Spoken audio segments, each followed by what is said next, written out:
ቁስሌን ነካኩብኝ። አየኔ ነገር የውዴ የጥበቡ ነገር ሲነሳ ማቆሚያም የለኝ። እግዚአብሔር በእርሱ ስላደረገው ነገር እያወራውላችሁ የኔና የልጆቻችንን ታሪክ ረሳሁት። ብርሃን መጽሔት ውስጥ ስሰራ ነው የተውኳችሁ። የእግዚአብሔር ሥራ በዝቶልኛል። እንዳቅሚቲ በመጽሔቱ በቤት ለቤት አገልግሎትና በጸሎት ኅብረቱ በድቁናው ብቻ ምንም እረፍት የለም። ወድጄው በፍቅር አምላኬን አገለግለዋለሁ። ልጆቼም በወላጆቼ እንክብካቤ በጥሩ መንፈሳዊ ሕይወት በመኮትኮት ላይ ናቸው። በ1972 ዓመተ ምህረት እምነትና ረቂቅ 3 እና 4 ዓመታቸው ላይ ሕፃናት መዋያ ገብተዋል። ናዝሬት በሚገኘው ቅዱስ ዮሴፍ ትምህርት ቤት። የአባቴ መኖር ለልጆቼ የሚመች ትከሻና ፍቅር ስለሰጣቸው ብዙ ልቤን አሳርፎታል። በዚህ መሃል ግን የጥበቡ ከኛ ጋር ለመሆን ብዙ ሆደ ባሻ ቢያደርገኝና እምባይም በጸሎት በእግዚአብሔር ፊት ያለ ገደብ ቢወርድ እንዲህ ያለው እምባ ባድራሻው በአምላኬ ፊት ስለሚፈስ ተጽናንቼ ተጠግኜም እነሳለሁ። ከገጠሙኝ አንዳንድ ሆድ የሚያስብሱ ሁኔታዎች ለመውጣት ግን ጊዜ እንደወሰደብኝ አልደብቃችሁም። የጥበቡ እናት እማማ ጸዳለን እወዳቸዋለሁ። መልካምና ቅን ሴት ናቸው። የሚወዱት ልጃቸው በሶማሌ መወሰዱን ከሰሙ ጊዜ አንስቶ በተገናኘን ቁጥር ያለቅሳሉ። እምነትና ረቂቅን እንዲያዩዋቸው ስወስድላቸው እነርሱንም ሲያዩ ያለቅሳሉ እና እኔም አብሬያቸው አለቅሳለሁ። በዚህ መሃልም እያመማቸውና ህመሙ እየጠናባቸው መጣ። በህመም አልጋቸው ላይ ሆነው ላያቸው በሄድኩ ጊዜ ያለቅሳሉ፣ አብረን እናለቅሳለን። ስሜታቸው፣ ሐዘናቸው፣ ስብራታቸው እየገባኝ እየተራዳኋቸው ሐዘናቸው ሐዘኔ ስለሆነ ስብራታቸውም ስብራቴ ስለሆነ አብሬያቸው አለቅሳለሁ። ከዚህ ዓለም በሞት ሲለዩ ግን ሐዘኔ ከፍ ያለ ነበር። ሳያዩት እንደናፈቁት በሞት በመለየታቸው መጽናናት እስኪያቅተው ልቤ ክፉኛ በሐዘን ተመታ። ከዚያም ቀጥሎ ታላቅ ወንድሙ አቶ ግሩም ኃይለ ሥላሴ መሞቱ ተሰማ። ግሩምን አንዲት ቀን ብቻ ለጥቂት ደቂቃዎች ከጥበቡ ጋር አግኝተነው አስተዋውቆኛል። ከዚያ በኋላ አልተገናኘንም። ለቅሶዬ ግን ብዙ ዓመት እንደሚያውቀውና እንደቀረብኩት ያህል የመረረ ሆነብኝ። በውስጤ የተቀበረው ከውዴ ከጥበቡ የመለየት ቁስሌን እየነካኩብኝ አልቃሻና ሆዴ ባሳት ሴት አድርገውኛል። ከነዚህ ሁሉ በኋላ ደግሞ መስከረም 23 1973 ዓመተ ምህረት ከባዱና ከፍተኛው ሐዘኔ እጅግ የምወደውና የማከብረው አባቴ ከዚህ ዓለም በሞት ሲለየን ነበር። በጥበቡ አለመኖር ምክንያት የገጠመኝ ሐዘን መጽናኛዬና አይዞሽ ባዬ የእግዚአብሔርም ነገር የገባው አባቴ ነው። በምክር ቢሆን በሐሳብ ብዙ የደገፈኝ ደግና ቸር ሰው፣ የጥበቡንም ዳግም ከቤተሰቡ መቀላቀል በጉጉት የሚጠባበቅ ሰው፣ የባላደራነቱ ሽልማት ጥበቡን በአይኑ ማየት እንዲሆንለት የሚሻው አባቴ ባልጠበቅነው ሰዓት ከኛ በሞት ተለየ። እንኳን እውን ሆኖ ድሮ ያኔ በደናው ሀገር ገና ለገና አባቴ ቢሞትስ ብዬ በማሰብ ብቻ እንባዬ የሚፈስበትም ጊዜ እንደነበር አስታውሳለሁ። የእሱ ሞት በቁስሌ ሁሉ ላይ ክፉኛ ጥዝጣዜ ጨመረብኝ። ልጆቼ እምነትና ረቂቅስ ከዛሬ ነገ ይመጣል እያሉ የሚጠባበቁት አባታቸው ገና ሳይመጣ የአባዬን ከቤቱ መታጣት እንዴት ይችሉታል ብዬ ስለነሱም አለቀስኩ። ከዋልኩ ካደርኩባቸው ወደ መራራ ሐዘን እንደሚከቱኝ ስለማውቅ ውስጤን እንዳይዙብኝ ከራሴ ጋር የታገልኩባቸው ነበሩ። ሰይጣን ግን በቁስሌ ላይ እንጨት ሊሰድበት በዚህ በከባድ የሐዘኔ ዕለት እንኳ ያለ ርኅራሄ በላይ ተነሳ። ለአባቴ ሕይወት እልፈት ምክንያት የሆነው ወትሮ ያለበትና የሐኪም ክትትል ያደርግበት የነበረበት የደም ብዛትና የልብ ችግር አይደለም። ድንገተኛ የአንጀት መቆላለፍ ገጥሞት ጳውሎስ ሆስፒታል ቀዶ ጥገና ተደርጎለት ነው። በጊዜው የእህቴ የሲስተር አየለችና የኔም የቅርብ ነርስ ጓደኞች ብዙ ስላሉን በአስቸኳይ ነው ሆስፒታል ያስገባ ነው። ጓደኞቻችን የአባቴ ጨዋታው፣ ቀልዱ፣ ለሰዎች ያለው ፍቅሩና ግልጽነቱ ስለሚመቻቸው ሁሉም ይቀርቡታል። ከቅርበታቸው የተነሳ አባቴን አጉኔ እናቴን አልሚ እያሉ ይጠሯቸዋል። አባቴ ግን ዛሬ በጽኑ ተይዟል። ከአባቴ ጋር በተለይ የመጨረሻው ዓመት መሆኑ እኔ አልገባኝም እንጂ በቂና ሰፊ የብቻችን ጊዜ እግዚአብሔር ሰጥቶኛል። በተለያየ ምክንያት ከናዝሪት አዲስ አበባ ሲመጣ አንዴም ደግሞ ሆስፒታል በልቡ ምክንያት ገብቶ በእግዚአብሔር ስላለው ሕይወትና ስለ ጥበቡም ተወያይተናል። እንደሚዋደዱ አባትና ልጅ የሰከነ ጊዜ አምላኬ በተደጋጋሚ ሰጥቶናል። አባቴ በእግዚአብሔር ያረፈ መሆኑን አውቃለሁ። ሐዘኔ ግን ገና ጥቂት ያጓጉዘኛል፣ ይሸፍነኛል ብዬ ያሰብኩት አባቴ ለምን ቶሎ ጥሎኝ ሄደ ብዬ ስለ ራሴና ስለሚወዱት ስለ እነዚያ ሕፃናት ልጆቼ ነበር። የአባቴን አስክሬን ይዘን ወደ ናዝሬት ሄድን። ዘመድ አዝማዱ ተሰብስቦ ሲለቀሱ አለ። ቀብሩ በማግስቱ ሊሆን ብዙዎች ተኝተዋል። ሌሊት ላይ የአባቴ አስክሬን ወዳረፈበት ክፍል ላየው ብሄድ አጣሁት። እናቴ አልተኛችም። ፈጠን ብላ በድንጋጤ ወዳለሁበት ክፍል ገባችና በሩን መለስ አደረገችው። ምን ሊሆን ይችላል ብዬ አይኖቼ ፈጦ ሳለ አይዞሽ ሰዎቹ እርኩስ መንፈስ ቤት ገብተን አንቀድስም ብለው አስክሬኑን በመስኮት አውጥተው ወስደውታል። ገባኝ። ማን ቀድሱልን አላቸው ታዲያ? አይ እኛ ነፍሱ ወደ አምላኳ በሄደ ሰው አስክሬን ላይ አንከራከርም። የአባትሽ ነፍስ ወደ እግዚአብሔር እቅፍ እንደሄደች እናውቃለን። ገረመኝ። ጠላቴ ያገኘኝ መስሎት ነው። ዋናው ነገር አባቴንም አላገኘው። እሱ ነገሩን ከአምላኩ ጋር ጨርሶ ከምድር የተሰናበተ ሰው ነው። አይዞሽ አንቺ እማዬ። አባቴ ከ10 ዓመት በፊት ቤቱን ካስጨነቀው የአንደርቢ አስማት ከነዚያ 4 የስቃይና የማይረሱ ቀናት በድንቅ ያወጣውን የጌታን የስሙን ታላቅነት አይቷል። በቤታችን ላይ ሰይጣን የከፈተው ጦርነት ለአንዴና ለመጨረሻ የክብሩ መታሰቢያ ያደረገው የጌታ የእግዚአብሔርን ታዳጊነት የመሰከረ ሰው ነው። የቀብር ቦታው ተአምር። አስክሬኑን ወስደው ለዘመዶቻችንና ለነበሩት ሰዎች ትምህርትና መቀጣጫ አይነት ነገር አድርገው ሊጠቀሙበት እንደሞከሩ ሰማው። አዘንኩ። ጠዋት ላይ መልሰውልን የምንወደው ልጆቹ ዘመድ አዝማድና ጓደኞቹ አባቴን ለመሰናበት ወደ መቃብሩ ቦታ ይዘነው ሄድን። ከአባቴ ቀብር በኋላ ከአዲስ አበባ ከናዝሬትና ከየዳር አገሩ የተሰበሰበውን ሕዝብ ለማሰናበት የተደረገው ንግግር እኒህ አዛውንት ሲወርድ ሲዋረድ የመጣውን ሃይማኖታቸውን ጠብቀው በክብር የሄዱ ሲሆኑ በዚህ ቤተሰብ ውስጥ ግን ተገንጣይ ሃይማኖት ተከታዮች አሉ። ሃይማኖት እንደ ሸሚዝ ከመቀያየር ያድናችሁ። እናንተም ባሎች ሚስቶቻችሁንና ልጆቻችሁ ሃይማኖታቸውን እንዲጠብቁ ተቆጣጠሩ። ሰይጣን በሐዘኔ ላይ ሐዘን ሊጨምርብኝ በዚህ ጊዜ እንኳ ላይ ተወን ምን ያህል ጨካኝና ርህራሄ የሌለው እንደሆነ አየው። እናቴንም ትከሻዋን ያዝ አደረግኩና አይዞሽ የኔ እናት፣ ይህ በክርስቶስ ስላለው እምነታችን የምንሸከመው መስቀላችን ነው። የእናቴ መልስ የሐዘኔን ጥላ ገፈፈው። ልጄ፣ ለኔማ ይሄ ክብሬ ነው። ነፍሴን ከዘላለም ስቃይ ላተረፋት ሌላም ካለ በሆንኩለት። አውቃለሁ እናቴ የጌታ ነገር የገባት ሴት እንደሆነች። አሁንማ 10 ዓመት እኮ አልፏታል። ያኔ እንኳ ጌታን እንደተቀበሉ በዓመታቸው የነበረው የስደት ወላፈን ከኛ ቤት 4 ራሷን ሆና ፖሊስ ጣቢያ ከተዋት ነበር።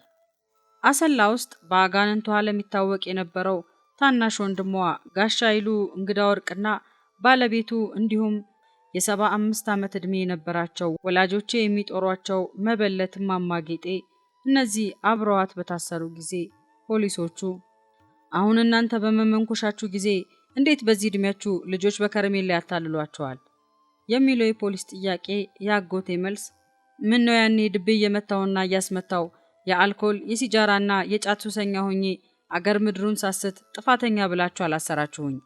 አሁን እኔ የሰላም ሰው በመሆኔስ ጥፋቴ እምኑ ላይ ነው ሲሆን የማማ ጌጤ መልስ ደግሞ እሱ ባለቤቱ ራስሽ ላይ ለምን ያንን ጨርቅ አልለጠፍሽም ሲል ከበሩ ይመልሰኝ።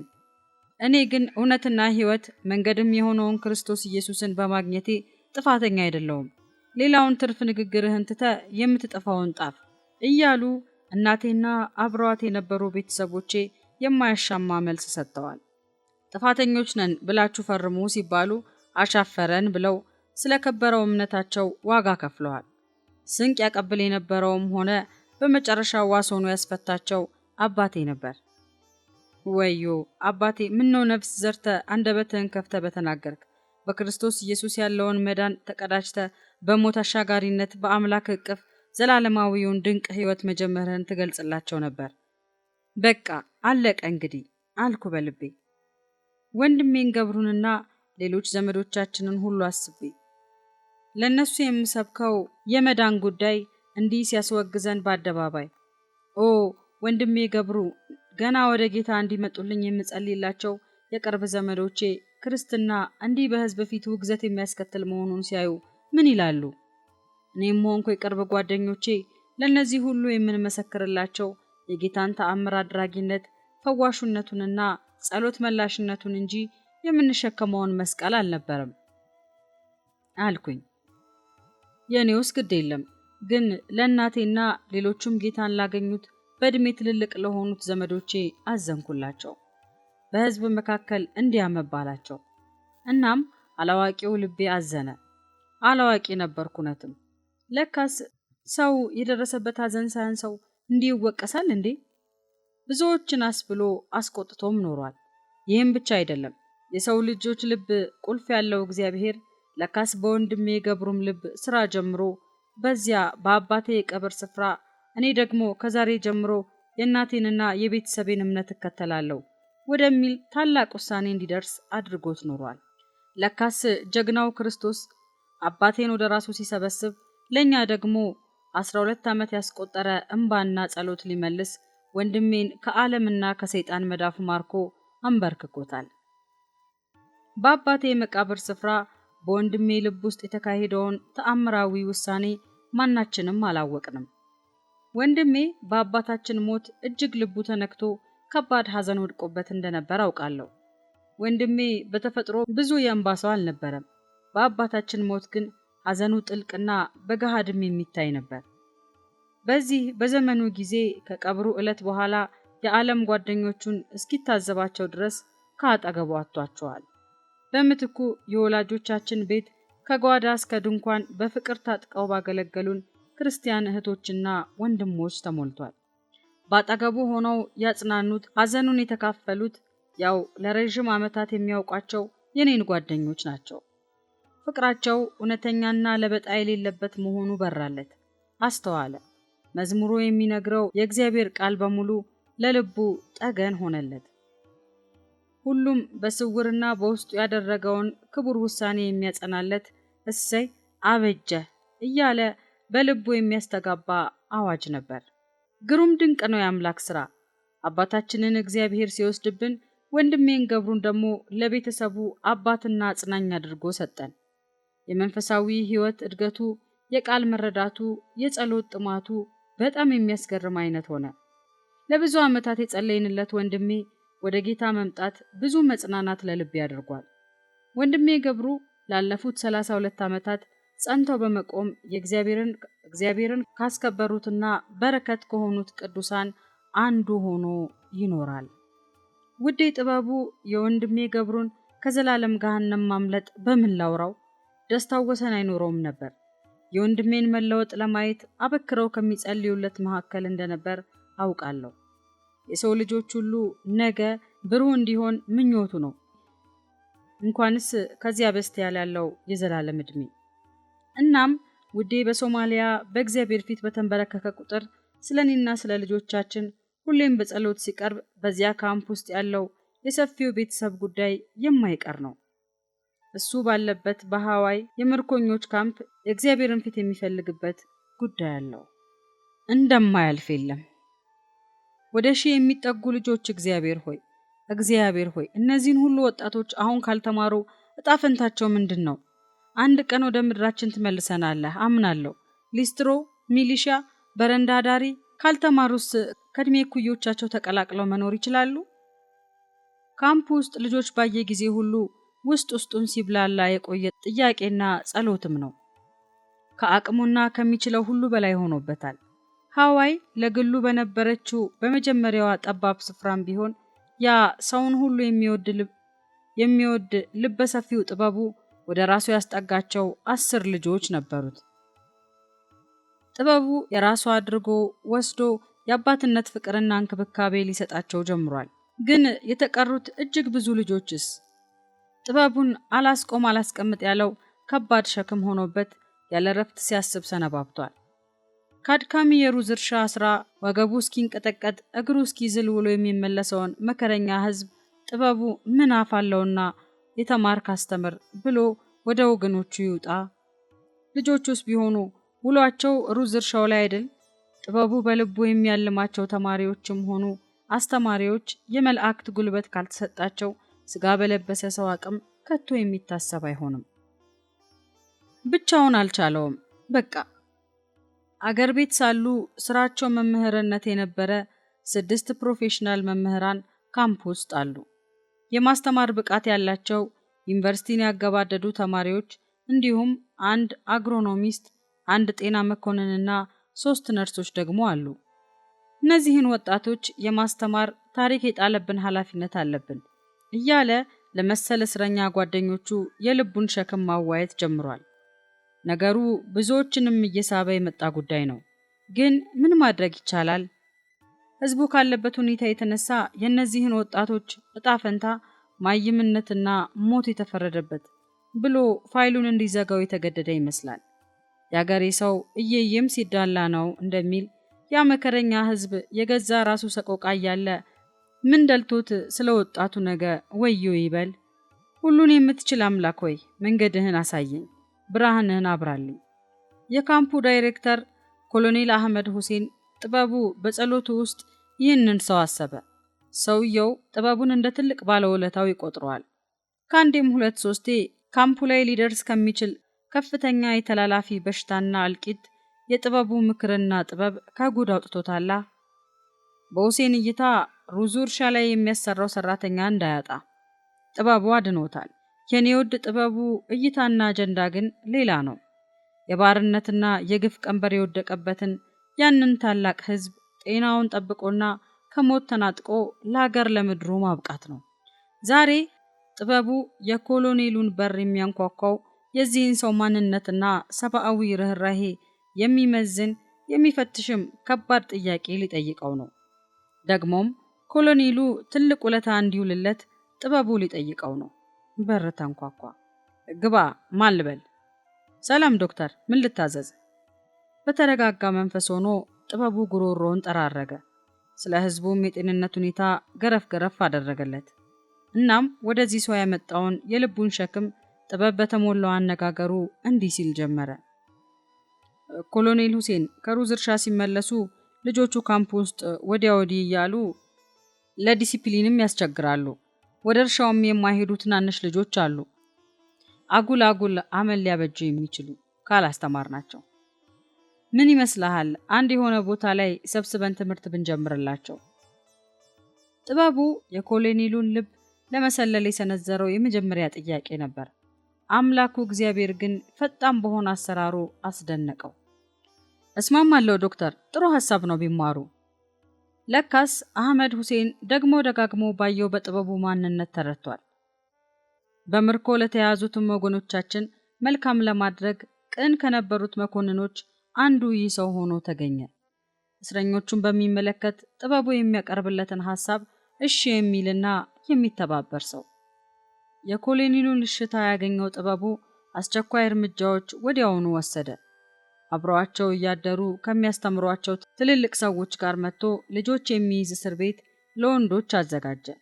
ለሴቶቹም ካምፕ እንዲሁ። የዱቄት ወተት ወረቀቶችን ለደብተርነት አገለገሉ። ከባትሪ ድንጋይ ተቀጥቅጠው በሚወጡት ጥቁር ቀለም ካርቶኖች ቀብተው ብላክቦርድ ሰሩ። የአባ ኮዳ ትልልቅ አሞራ ኩስ እንደ ጠመኔ ቾክ አገለገለ። የካምፑ አመራር ለተማሪዎቹ የሚሆን እርሳሶች አቀረበ። ጥበቡ አሁንም ከኮሎኔል ሁሴን ማግኘት የሚፈልገው አንድ ፍቃድ ቀርቶታል። ለአስተማሪዎቹ 6 መምህራንና 30 የሚያህሉ አጋዥ መምህራን ወደ ሩዝ እርሻው የጉልበት ሥራ እንዳይላኩ ፍቃዱ በይፋ ተሰጠ። እነዚህ መምህራኖችና ረዳቶቻቸው ያንን በልጅነት የምርኮኝነት ዕጣ የወደቀበትን የወጣት ትውልድ ኃላፊነት ተረከቡ። በጨካኝ ባርነት ጨለማ ውስጥ ለተጣለው ተተኪ ትውልድ የእውቀት ጮራ ሊፈነጥቁለትም ቆራጥ ውሳኔ ያደረጉ። ጥበቡን ጨምሮ መምህራኖቹ እንዲሁም አግሮኖሚስቱ አቶ ንጉሴ፣ ጤና መኮንን ቡርቃና ነርሶቹ ሁሉም ተመካከሩ። ምሁራኑ ጥቂት ቢሆኑም እንኳ ከየአእምሯቸው የሚያስታውሷቸውን የትምህርት አይነቶች አወጣጡ። ለክፍሉ የሚያስፈልገውን ካሪኩለም ከነዚህ ወገኖች ጋር ተባብረው ቀረጹ። እነዚያ የጥበቡን ልብ ያስጨነቁት የኢትዮጵያ ልጆች ትምህርት ሊማሩ ሁሉ መልክ መያዝ ጀመረ። ትምህርቱ እንዲቀጥል በኮሎኔል ሁሴን የወይኒው አመራር ስር ተአምራዊ ድጋፍ አግኝቷል። መምህራኖቹ ግን የሚያስተምሩባቸው በቂ መጻሕፍት ቴክስት የላቸውም። ተፈላጊዎቹ መጻሕፍት በአብዛኛው በሶማሌኛ ቋንቋ የተጻፉ ስለነበሩ ቆርጠው የተነሱትን መምህራን ያማላገዳቸውም። ከአእምሯቸው በሚያፈልቁትና በሚያስታውሱት መጠን ለማስተማር ታላቅ ተጋድሎ ላይ ናቸው። ጥበቡ ኃይለ ሥላሴ በአጭር ጊዜ ውስጥ የሶማሌኛ ቋንቋ መናገር፣ ማንበብና መጻፍ ተጀምሯል። ተፈላጊዎቹን የሶማሌ መጻሕፍት እየተረጎመ ኖት ማውጣትና ማቅረብ የቻለ ቡድንም ተቋቁሟል። ሶማሊኛንም የትምህርት ቤቱ እንቅፋት ላይሆን አንከባለሉት። ኦ የኔ ጥበቡ! ከልባዊ ፍቅሩና ከሰው ወዳድነቱ የመነጨው ይህ የትምህርት ተቋም አይደለም ለገዛ ወገኖቹ፣ ለነጻነቱ ጠላቶች ለሶማሌዎቹ እንኳ የእውቀት ጮራም ፈነጠቀላቸው። የሶማሌ ወታደሮችም ትምህርትና እውቀትን ፍለጋ ወደ ወይኒው ትምህርት ቤት መቀላወጥ ጀመሩ። ለጥቅማቸው ሲሉ ምሁሮቻችንን በአክብሮት ማየትና መለማመጥ ጀመሩ። ወይኒ ውስጥ ያልነበሩ ተፈላጊ የእንግሊዘኛ መጻሕፍትንም ወታደሮቹ ለራሳቸው ሲሉ እየገዙ ማምጣት ጀመሩ። ለተማሪዎቹ የሚያስፈልገውን ደብተርና እርሳስም ማቀራረብ ጀመሩ። ያልነበረ ታይቶና ተገምቶ የማይታወቅ የመተሳሰብና የመቀራረብ አየር ምናልባትም ለመጀመሪያ ጊዜ በወገኖቻችንና በሶማሌዎቹ መሃል መንፈስ ጀመረ። የሚታይ የሚጨበጥ ፍሬም አፈራ። ሐዋይ ከተማሩት ወታደሮች መሃል ስኮላርሺፕ አግኝቶ ወደ ካናዳ ሲጓዝ ናይሮቢ እኔና ጥበቡ ያገኘነውን ሶማሊያዊ አልረሳውም። እንዴት በጥበቡ አንገት ላይ እንደተጠመጠመና የጥበቡን ምላሽ ያየ ምን ያህል ይደንቅ ነበር። በሚያስገርም ልባዊ ፈንጠዝያ ሆኖ ሶማሌውን በቋንቋ ሲያወራው እጅግ የሚወደውንና የሚናፍቀውን አብሮ አደግ ጓደኛውን ያገኘ ይመስል ነበር። የሐዋይ ወይኒ ትምህርት ቤት የተነፍስ የነበረውን የነጻነት አየር የሚበክሉ አንዳንድ ችግሮች መፈጠራቸው ግን አልቀረም። ለወጣቶቻችን የተደረገውን በጎነት ከሚቃወሙት ወታደሮች መካከል ልጆቻችንን ለግል ስራቸው ወስደው ጉልበታቸውን የሚበዘብዙም ነበሩ። የሩዝ እርሻው ስራ ተበደለ በሚል ስበብም ትምህርት ቤቱ እክል እንዲገጥመው ጥረት የሚያደርጉት ደግሞ ሌሎቹ ነበሩ። የትምህርቱ ተቃዋሚዎች በሚፈልጉት መጠን የተሳካላቸው ግን ኮሎኔል ሁሴን ሲቀየር ሆነ። የተተካው የካምፑ ዳይሬክተር በጥላቻ የተሞላ ነበር። እስረኞቹ ስራቸው በሩዙ እርሻ ላይ የሚጠበቅባቸውን አገልግሎት ለሶማሌ መንግስት ማበርከት ነው እንጂ መማር አይደለም ሲል ለወይኒው አመራር ትዕዛዝ አስተላለፈ። የትምህርት ቤቱንም ህጋዊነት ሻረ። ወገኖቻችን ግን ለወጣቱ የፈነጠቀው የእውቀት ብርሃን ደብዛው እንዳይጠፋ ስውር ትግላቸውን ቀጠሉ። ትምህርት አሰጣጡ በሚስጥር ነጎደ። ማታ በየወይኒው፣ ቀን በየዛፍ ጥላውና በየወይኒው ጓሮ ቀጠለ። የጥበቡ መኖሪያም አንዱ የሚስጥር ትምህርት ቤት ሆነ። ወታደሮቹ እሱን ስለሚያከብሩት ዘልቀው አይገቡም። ልጆቹ ለትምህርት ያላቸው አስደናቂ ጉጉት፣ መምህራኑ ለማስተማር በልባቸው የታመቀው ትጋት፣ የተጫነባቸው ቀንበር ከምንም እስከማይቆጥሩት ድረስ ቆራጦች አደረጋቸው። እዚህ ላይ ከጥበቡ ጋር ሆነው የየድርሻቸውን የታሪክ ኃላፊነት በክብር የተወጡትን ሳልጠቅስና ሳላደንቅ ባልፍ በደለኛ ሆናለሁ። ሁሉም ቢያወሩት ቢጽፉት አስደናቂ ታሪክ ያላቸውና አንጀታቸው እየታጠፈ ጉሮሯቸው በውሃ ጥም እያረረ በቆራጥነትና በአስደናቂ መስዋዕትነት ያን ሁሉ ወጣት ከመሃይምነት ነፃ አወጡት። ከሰማኋቸው የመምህራን መስዋዕትነት የተሞላ ታሪክ ውዴ ጥበቡም የተገረመበትን የአንዱን ሰው ላውራላችሁ። ስሙ አቶ ጥላሁን አትሬሶ ይባላል። የኛ ሰው በሶማሊያ እስር ቤት በሚል ርዕስ የወጣው መጽሐፍ ደራሲ ነው። ታሞ ወህኒው ሆስፒታል ተኝቷል። ጥበቡ ሊያየው በሄደ ጊዜ ሁሉ የሚያገኘው አጠገቡ አስቀምጦ ልጆች ሲያስተምር ነው። ህመሙ እንኳ ልጆቹን ከማስተማር ስላላገደው የጥላሁን ልብ ምን ያህል ለዚህ ተጋድሎ እንደተሰጠ የኔ ውድ አይቶታል። ልጆች ለማስተማር በፈቃደኝነታቸውና በትጋታቸው እያደነቀ ከሚያነሳሳቸው የሐዋይ መምህራን መካከል አንዱ ጥላሁን እንደነበር አውቃለሁ። ከህመሙ በላይ የእነዚያን ወጣቶች ነገር የተሰማው በመሆኑ ከስሩ ከሚያሳድጋቸው 6 ልጆች መሃል ከ1 እስከ 5 ማዕረግ የወጡበት ጊዜም ነበር። ትጉ አስተማሪነቱን ለማድነቅ ነው የጠቀስኩት። አቶ ጥላሁን ታሞ በተኛበት አልጋ አጠገብ በእሱ አስተባባሪነት የሚካሄድ የወህኒው ላይብረሪ ነበራቸው። መጽሐፍቱ በአይነት አንድ ቢሆኑም ተሰባስበው ወደ ጥላሁን ይመጣሉ። መጽሐፍቱን ወደ ወህኒው ለማስገባት በአብዛኛው የሶማሌ ወታደሮችም ተባብረዋል። ከካርቶን በተሰራ ሼልፍ ላይ የተደረደሩት እነዚህ ብርቅዬ መጽሐፍት ተውሶ ለማንበብ የልጆቹ ጉጉት የሚያስገርም ነበር። ወጣቶቹ ሊያነቡ የሚፈልጓቸውን መጽሐፍት ለስራ ወጥተው ሲመለሱ በሌላ ተቀድመው ሲያገኙ ምን ያህል ይሰማቸው እንደነበር አቶ ጥላሁን ይናገራል። ሌሎች አድናቆት የሚገባቸው የኢትዮጵያ ልጆች አንዳንድ መኮንኖች፣ የግል ሰራተኞች አድርገው የወሰዷቸው ወጣቶቻችን ናቸው። በታማኝነታቸውና በጨዋነታቸው የተነሳ አሳሪዎቻቸው ለምርኮኞች ወገኖቻችን ርህራሄ እንዲኖራቸውና የአስተሳሰብ ለውጥ እንዲያደርጉ ረድተዋል።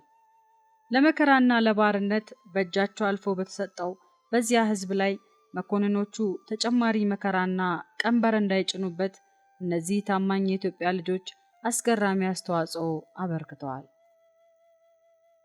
አንዳንዴም የሕዝቡን ስሞታና ጭንቅ ወደ አለቆቻቸው በማድረስና ለማስለወጥ በመሞከር ረገድ የነበራቸው አስተዋጽኦ ሳይጠቀስ የሚታለፍ አይደለም። በካምፑ አለቆችና ምርኮኞች መካከል ሁኔታዎች ሲካረሩ በማርገብም የረዱ የሕዝባችን ባለውለታዎች ናቸው። የኔ ውድ ጥበቡ የአምላኩ የእግዚአብሔር ሐሳብ ገብቶታል። ሐዋይ ካምፕ ውስጥ እግር ጥሎት ወይንም አጋጣሚ ሳይሆን ያመጣው በእግዚአብሔር መለኮታዊ ዕቅድ መሰረት እንደሆነ አውቋል። ገና ዩኒቨርሲቲ ሳለ ትምህርቱን አቋርጦ ጌታን ለማገልገል ካልወጣው እያለ በጸሎት በነበረበት ጊዜ የመጣለት የእግዚአብሔር ድምፅ ያሁን ያህል ይሰማዋል። በእርግጥ በትምህርቱ እንዲቀጥል እግዚአብሔር ለምን እንደተናገረው እጅግ ግልጽ ሆኖለታል። ለዚህ ምስኪን ሕዝብ ለዚህ ያለ እንቅልፍና ያለ ረፍት ለሕዝቡ እንዲሰጥ ስለረዳው አገልግሎት ሁሉ እግዚአብሔርን ያመሰግናል። ወህኒውን በሚመለከት የአካባቢው ጨፊያማነት አሁንም ልቡን አላሳረፈውም። የሕዝቡን ጤንነት የሚያውኩ የወባ ትንኞች፣ ቆሻሻ ውሃ ወዘተረፈ አሁንም አብይ ችግሮች መሆናቸው ቀጥሏል። ስለዚህ ዘላቂ የሆነ መፍትሄ ሲያስብና ሲጸልይ ሰነበተ። እንደማያልፍ የለም የዚያም ጨካኝ የካምፕ ኃላፊ ዘመን አከተመና በሁለት ወጣት የካምፕ ዳይሬክተሮች ተተካ። አሊ ዑመርና ኢብራሂም ይባላሉ። ለእስረኛው ሕዝብ የሚያዘልባላቸው ልጆቹንና ወጣቶቹን እንዳያመናጫጭቋቸው ወታደሮቹን ከለከሏቸው። እንዲያውም ከእስረኞቹ ጋር ኳስ ጨዋታ ሁሉ ይጫወቱ ነበር። ቦታም መርጣ ጨርሰሃል ማለት ነው። እነዚህ አዲስ መኮንኖች እንደተቀየሩላቸው አንድ ቀን ጀነራል እስማኤል አህመድ የሶማሊያ ወህኒ ቤቶች አጠቃላይ ዳይሬክተር የሐዋይን ካምፕ ለመጎብኘት መጡ። ጥበቡ ከዚህም በፊት በተደጋጋሚ ከኚህ ባለስልጣን ጋር ስለ ወገኖቹ ደህንነትና ስለ መድኃኒቶች እጥረት፣ ስለ ካምፑ አጠቃላይ ሁኔታ ተነጋግሯል። ጀነራል እስማኤል አስተዋይና መልካም ሰው እንደነበሩ ጥበቡ ይናገራል። ምርኮኞቹን በጥንቃቄና በአክብሮትም እንዲይዟቸው መኮንኖቻቸውን ጠንከር አድርገው ሲገስጿቸው የሰማውን ሲናገር እንዲህ ብሏል። እነዚህ ዛሬ ምርኮኛ ሆኖ በእናንተ እጅ የሚገኙት ሰዎች በሀገራቸው የተከበሩ ሰዎች መሆናቸውን አትርሱ። በሁለት ሀገሮች መካከል በሚኖር ጦርነት ሳቢያ ሰዎች ምርኮኞች ይሆናሉ። ኢትዮጵያና ሶማሊያ እርቅ ቢፈጥሩ ነገ ከነዚህ መሃል በሹመትና በስራ ወደኛ ሊመጡ ይችላሉና በኋላ የምናፍርበትን ነገር አናድርግ ካሉ በኋላ ስለ አንድ ታሪክ ተናገሩ። ጣሊያን ኢትዮጵያን በወረራት ጊዜ ከማረካቸው ምርኮኞች መሃል አንዱ ከተማ ይፍሩ የታሰሩት ደናን እስር ቤት ነበር። በኃይለ ሥላሴ ዘመን አቶ ከተማ የኢትዮጵያ የውጭ ጉዳይ ሚኒስትር ሆነው ወደ ሶማሊያ ለስብሰባ መጡ። ሄደው መጎብኘት የፈለጉት የመጀመሪያ ቦታ ጣሊያን በምርኮኝነት አስሯቸው የነበረበትን የደናን ወህኒ ቤትን ነበር። ስለዚህ እነዚህም ነገ በምን ስልጣን ወደ ሀገራችን ተመልሰው እንደሚመጡ ስለማናውቅ በጥንቃቄ ልንይዛቸው ይገባል። ጀነራል እስማኤል መኮንኖቻቸውን መምከር ብቻ ሳይሆን ራሳቸውን በተግባር ሲያደርጉት የኔ ውድ ያያቸው ይሄንኑ ነበር። ጀነራሉ ጥበቡን ይወዱታል፣ ያከብሩታልም። በመጡ ጊዜ ሁሉ ከእርሳቸው መኮንኖች ይልቅ ስለ እስረኞቹ ከጥበቡ መስማትን ይመርጣሉ። ጥበቡ ኃይለ ሥላሴ ዛሬ ለእኚህ ጀነራል የሚያቀርበው አብይ አጀንዳ አለው። ጀነራል፣ በዚህ በምንገኝበት ሁኔታ የእስረኛውን የጤንነት ኃላፊነት መቀበል አልችልም። ጀነራል እስማኤል የተለመደውን ጥያቄ ነው ከጥበቡ የጠበቁት። ምን ተቸገርክ ዶክተር? የመድኃኒቶች ችግር አሁንም አልተቃለለም። ዛሬ እሱ ብቻ አይደለም ጥያቄ። ወህኒ ቤቱ የተቀመጠው ተላላፊ በሽታዎች መናኸሪያና መነሻ መካከል ስለሆነ በመድኃኒት ርብርቦሽ የምናደርገውን ጥረት ሁሉ ውድቅ አድርጎብናል። እኛም መድኃኒት ማደላችንን አላቋረጥንም። በሽተኞችም በቁጥርም ሆነ በአይነት መጨመራቸው አልቀረም። ታዲያ ምንድነው መፍትሄው? ተጨማሪ መድኃኒት? አይደለም ጀነራል፣ ካምፑ በጠቅላላ ከዚህ ከጨፊያማ ቦታ ተነስቶ ደረቅ መሬት ላይ በአዲስ መልክ መሰራት አለበት። የወባ ትንኞች፣ የኢንፌክሽንና የተላላፊ በሽታዎች ጎሬ ከሆነው ከዚህ ረግረግ ቦታ ህዝቡን ማንሳትና አዲስ ካምፕ ሰርቶ ማስፈር አማራጭ የሌለው መንገድ ነው። የህዝቡን የጤንነት ጠር በተሻለ ሁኔታ መቆጣጠር የሚቻልበት መንገዱ እሱ ብቻ ነው። ጀነራል እስማኤል ዛሬ ከጥበቡ አፍ የሚሰሙት ጉዳይ አልጣማቸውም። በሌላ ጊዜ ሁሉ የጀነራሉ ጆሮዎች ለጥበቡ ክፍት ነበሩ። ዛሬ ግን ሊሆን አይችልም ዶክተር፣ ሌላ ካምፕ መስራት ቀላል ነገር አይደለም። የእስረኛው ጤንነት በተሻለ የሚጠበቅበትን ሁኔታ ካላመቻቻችሁ ከሩዝ እርሻ ይልቅ እንግዲህ ህዝቡ ሁሉ ህመምተኛ ሆኖ አልጋ ላይ መዋሉ ነው፣ ማለቁም ነው። ምርጫውን ለእናንተ ተዋለሁ። የሩዝ እርሻ? አሁን ገና ባይኑ በብረቱ መጣህበት። እሺ ላስብበት፣ ትንሽ ጊዜ ስጠኝ ዶክተር።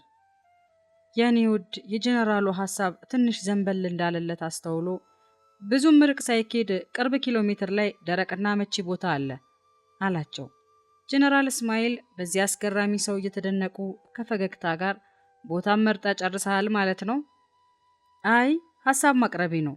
እዚሁ ቅርብ በክረምት ጎርፍ የማያሰጋው ጥሩ ቦታ አይቻለሁ። መልካም፣ በአስቸኳይ ስራው እንዲጀመር አደርጋለሁ። ሌላስ ምን ጉዳይ አለ? ኦ የኔ ጥበቡ፣ ይችማ ብዙ ሲጸልይባት የቆየባት ምቹ ሰዓት ናት። ሊያልፋት አልፈለገም። አዲሶቹ መኮንኖች ከዚህ በፊት በህጋዊነት ይሰራ ስለነበረው የወህኒው ትምህርት ቤትም ሆነ በተቀየረው መኮንን ስለመከልከሉ ገና ያወቁት ነገር የለም። ጄኔራሉ ደግሞ የሚያውቁት ወህኒው ውስጥ የተፈቀደለት ትምህርት ቤት እንደነበር ነው። ስለዚህ በሚያስገርም ጥበብ እንዲህ አለ። ጄኔራል፣ መቼም በጣም ነው የማመሰግነው በእስረኛው ስም ስለተፈቀደልን ትምህርት ቤት። በጥሩ ሁኔታ እየተካሄደ ነው። የማቴሪያል ችግር ግን አለብን፣ ደብተር፣ እስራስና መጽሐፍት። በዚሁ አጋጣሚ ሌላ ተጨማሪ ነገር የምጠይቀው አዲስ ከሚሰራው ካምፕ ውስጥ ትምህርት የምንሰጥበት ሰፋፊ ቤቶች እንዲሰሩልን፣ አንድ የወንዶች ትምህርት ቤት፣ አንድ ደግሞ የሴቶች። መልካም፣ የመድኃኒቶቹን ሊስት አዘጋጅተህ ለመኮንኖቹ ስጣቸው። ትምህርት ቤቱም በጥያቄ መሰረት እንዲሰራ አደርጋለሁ። አስደናቂ ድል! የኔ ጥበቡ ልቡ ቸኮለ። ወጣቱን ከመሃይምነት መዳፍ የሚያላቅቅ ድል ከአምላኩ ያን ዕለት በይፋ ከወህኒ ቤቶች ሁሉ የበላይ ከሆኑት ከጀነራሉ ተረከበ። ይህ ታሪካዊ የወህኒ ትምህርት ቤት 2 ጊዜ 12ኛ ክፍልን ያጠናቀቁ ወጣቶችን አስመርቋል። ተማሪዎቹ ወደ አገራችን ከተመለሱ በኋላ በየክፍላቸው መጠን ፈተና ተሰጥቷቸው በከፍተኛ ውጤት አልፈዋል። ዛሬ ከሃዋይ ወህኒ ቤት የቀድሞ ተማሪዎች መሃል በትምህርታቸው የገፉ እስከ ማስተርስ ዲግሪ ያጠናቀቁ ይገኙባቸዋል። ለአይነት ያህል ጥቂቶቹ በዚህ መጽሐፍ ውስጥ የተናገሩትን አንብባቸዋል። የኔ ውድ ሃዋይ ውስጥ ሌትና ቀን ይሰራል፣ ይጸልያል፣ መጽሐፍ ቅዱስ ያነባል። የእንቅልፉ ሰዓት 3 እና 4 ሰዓት ብቻ ነው። ዩኒቨርሲቲ ተማሪ እያለ ጥናቱንና መንፈሳዊ ህይወቱን አመጣጥኖ የያዘበት ዘዴ የአጭር ጊዜ እንቅልፍ ልምምድ ሃዋይም ጠቅሞታል።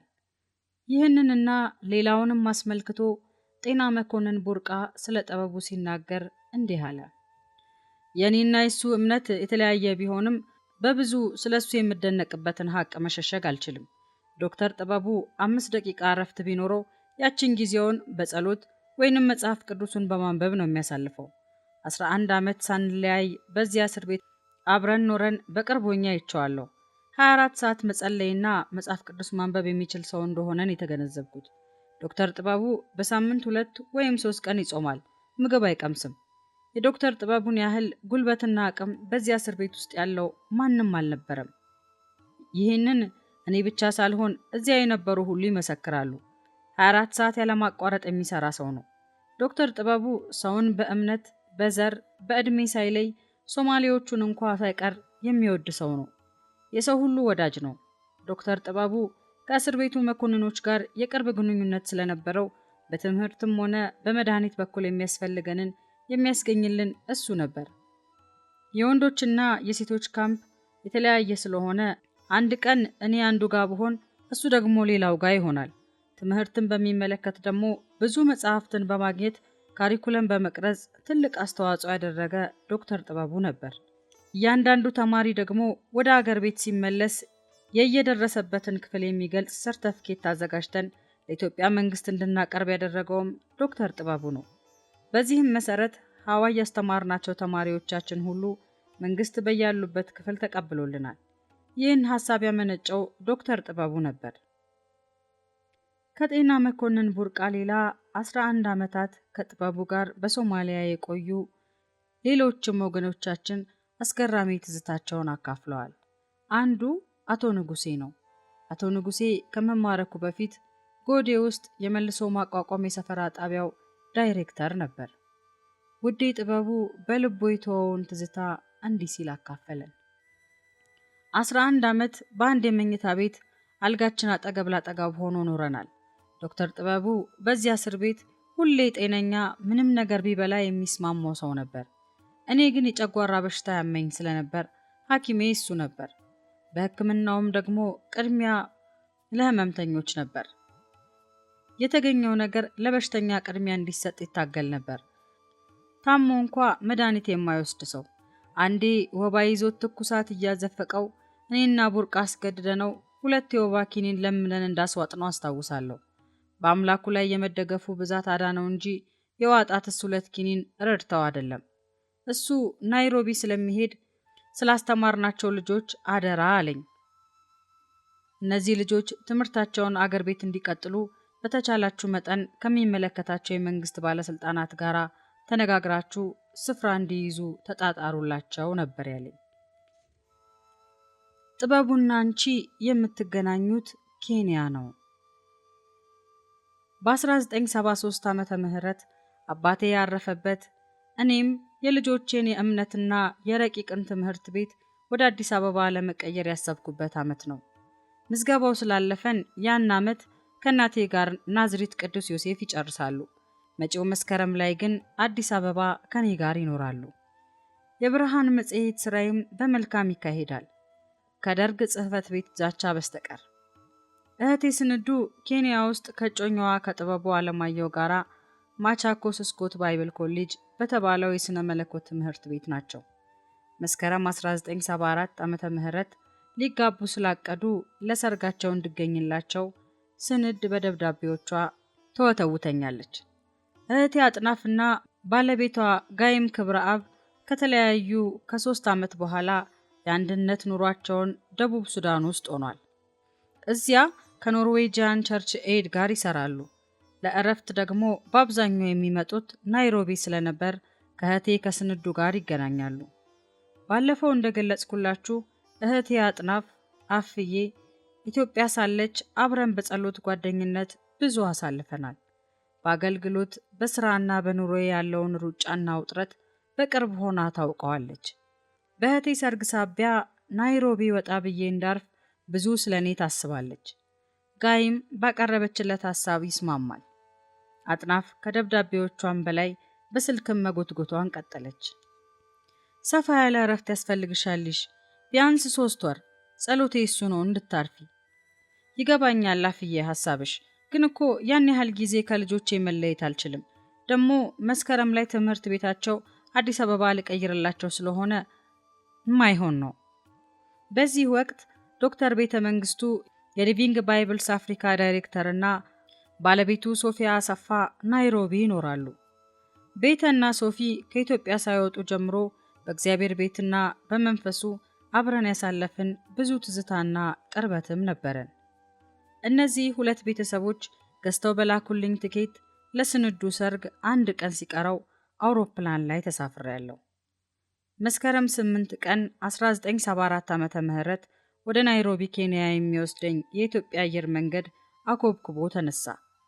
ከፍታውን በጨመረ ቁጥር የአዲስ አበባ ከተማና ውር ውር የሚሉ ሰዎች፣ መኪናዎችና ህንፃዎች እያነሱ ሄዱ። በጥቂት ጊዜ ውስጥ ከደመናት በላይ የጠራው ሰማይ ላይ በረረ። እኔም በሐሳቤ እየበረርኩ አዲስ አበባ ወደ ተውኳቸው ልጆቼ ሄድኩ። እምባዬ ድቅን አለ። ገና ካሁኑማ ናፍቆት ሊሆን አይችልም፣ ምን ማለቴ ነው ብዬ ራሴን ተቆጣጣርኩ። ልጆቼ ነፍስ እያወቁ ስለመጡ አሁን ለአንድ ወር የምለያቸው ከብዙ ያልተመለሰ ጥያቄያቸው ጋር ነው። ደግነቱ ለአጭር ጊዜ ነው አልኩኝ መልሼ በልቤ። ትናንሽ አእምሯቸውን የሚያስጨንቅብኝ ስለሚመስለኝ በቀላሉ ለማስረዳት ብዙ ጥረት አደርጋለሁ። አባታችን የት ነው? ለምን አይመጣም? መቼ ይመጣል? ይሄ የታመቀ ጥያቄያቸው በሙላት መልስ ሳያገኝ የጉዞዬ ነገር ከተወራ ጊዜ ጀምሮ ጥያቄው ስለኔ ሆኗል። የት ነው የምትሄጂው? ናይሮቢ። ለምንድን ነው የምትሄጂው? ለአባዬ ስንዱ ሰርግ። መቼ ነው የምትመጪው? ቶሎ ብዬ ነዋ። በአንድ ወር ጊዜ ውስጥ 30 ጊዜ መሽቶ ሲነጋ ቶሎ ነው የምመጣው። ሰግተዋል። አባታችን ሳይመጣ ደግሞ እናታችን ለምን ትታን ትሄዳለች ብለው። ይሄ የገባው የእናትነት አንጀቴ ይላወሳል። ሰርጉን በዋልኩ በማግስቱ ወደ እነዚህ ምስኪን ልጆቼ በተመለስኩ የሚያሰኝ መባባት ነው ያዘኝ። ገና ናይሮቢ ሳልደርስ እኔ በሐሳቤ ተመልሼ ከልጆቼ ጋራ ነኝ። ቦሌ ኤርፖርት ልጆቼን እቅፍ አድርጌ ጉንጮቻቸውን ስስም እነሱም አንገቴ ላይ ተጠማጥመው መላቀቅ ሲያቅተን ከሚበራው አውሮፕላን ጋር በፊቴ እንደ ፊልም እያለፉ ነው። መቼ ነው የምትመጪው? ቶሎ ብዬ ነዋ። በአንድ ወር ጊዜ ውስጥ 30 ጊዜ መሽቶ ሲነጋ ቶሎ ነው የምመጣው። ለአንድ ወር ያህልም ከደርግ ዛቻ ገለል እላለሁ። መቼም የዚያን ዘመን ፓስፖርት የማውጣት ፕሮሰስ ሲታሰብ መውጣትም አያስመኝም ነበር። ይህ መንገዴ ግን ከእግዚአብሔር ስለነበር 3 ሳምንት በማይሞላ ጊዜ ውስጥ 2 ነገሮች ተቀላጠፉ እንጂ። የአንዲት ቀን የቀበሌ ስብሰባ ተሳታፊ ሳልሆን የድጋፍ ደብዳቤ እየተጻፈልኝ። ይገርማል። ይህን ጉዞ የተመኙልኝ ብዙ ወገኖች ነበሩ። ብትወጪ እኮ ስለ ጥበቡ በግልም ሆነ በቀይ መስቀል በኩል ጥረት ለማድረግ ይመችሻል በሚል። እኔ ግን በአእምሮዬ ሳስበው ሁሌም ገሸሽ የማደርገው ሐሳብ ነበር። እንደኔ ያለ ሴት ውጭ ወጥቶ እንዴት መኖር ይችላል? ልጆቼስ? መቼም ያለ ልጆቼ የማይሞከር ነው። እኔስ የቤቴን ዳግም መሰባሰብ በሕዝቤ መካከል ሆኜ ነው የምጠባበቀው እላለሁ በምላሹ። አንድ ማለዳ ብርሃን መጽሔት ቢሮዬ ሆኜ በር ተንኳኳ። የጸሎትና የቅርብ ጓደኛዬ በቀለች ባቾሬ ናት። በውስጧ በአስቸኳይ መዘርገፍ የፈለገችው መልእክት አላት። ሊሽ፣ አንቺና ዶክተር ጥበቡ የምትገናኙት ኬንያ ነው። እግዚአብሔር ዛሬ በህልም ያሳየኝ በሚገርም ሁኔታ፣ እውነት እስኪመስለኝ ድረስ። ዶክተር ጥበቡ እንደ ዱሮ አርበኞች ጸጉሩን አሳድጎ ዝናር ታጥቆ ቁምጣ ለብሶ ኬንያ ስትገናኙ አየሁ፣ በትልቅ አቀባበል። ይህ መልእክት በትክክል ከእግዚአብሔር መሆኑ ይሰማኛል። ተነስተሽ ለምን ወደ ኬንያ አትሄጅም?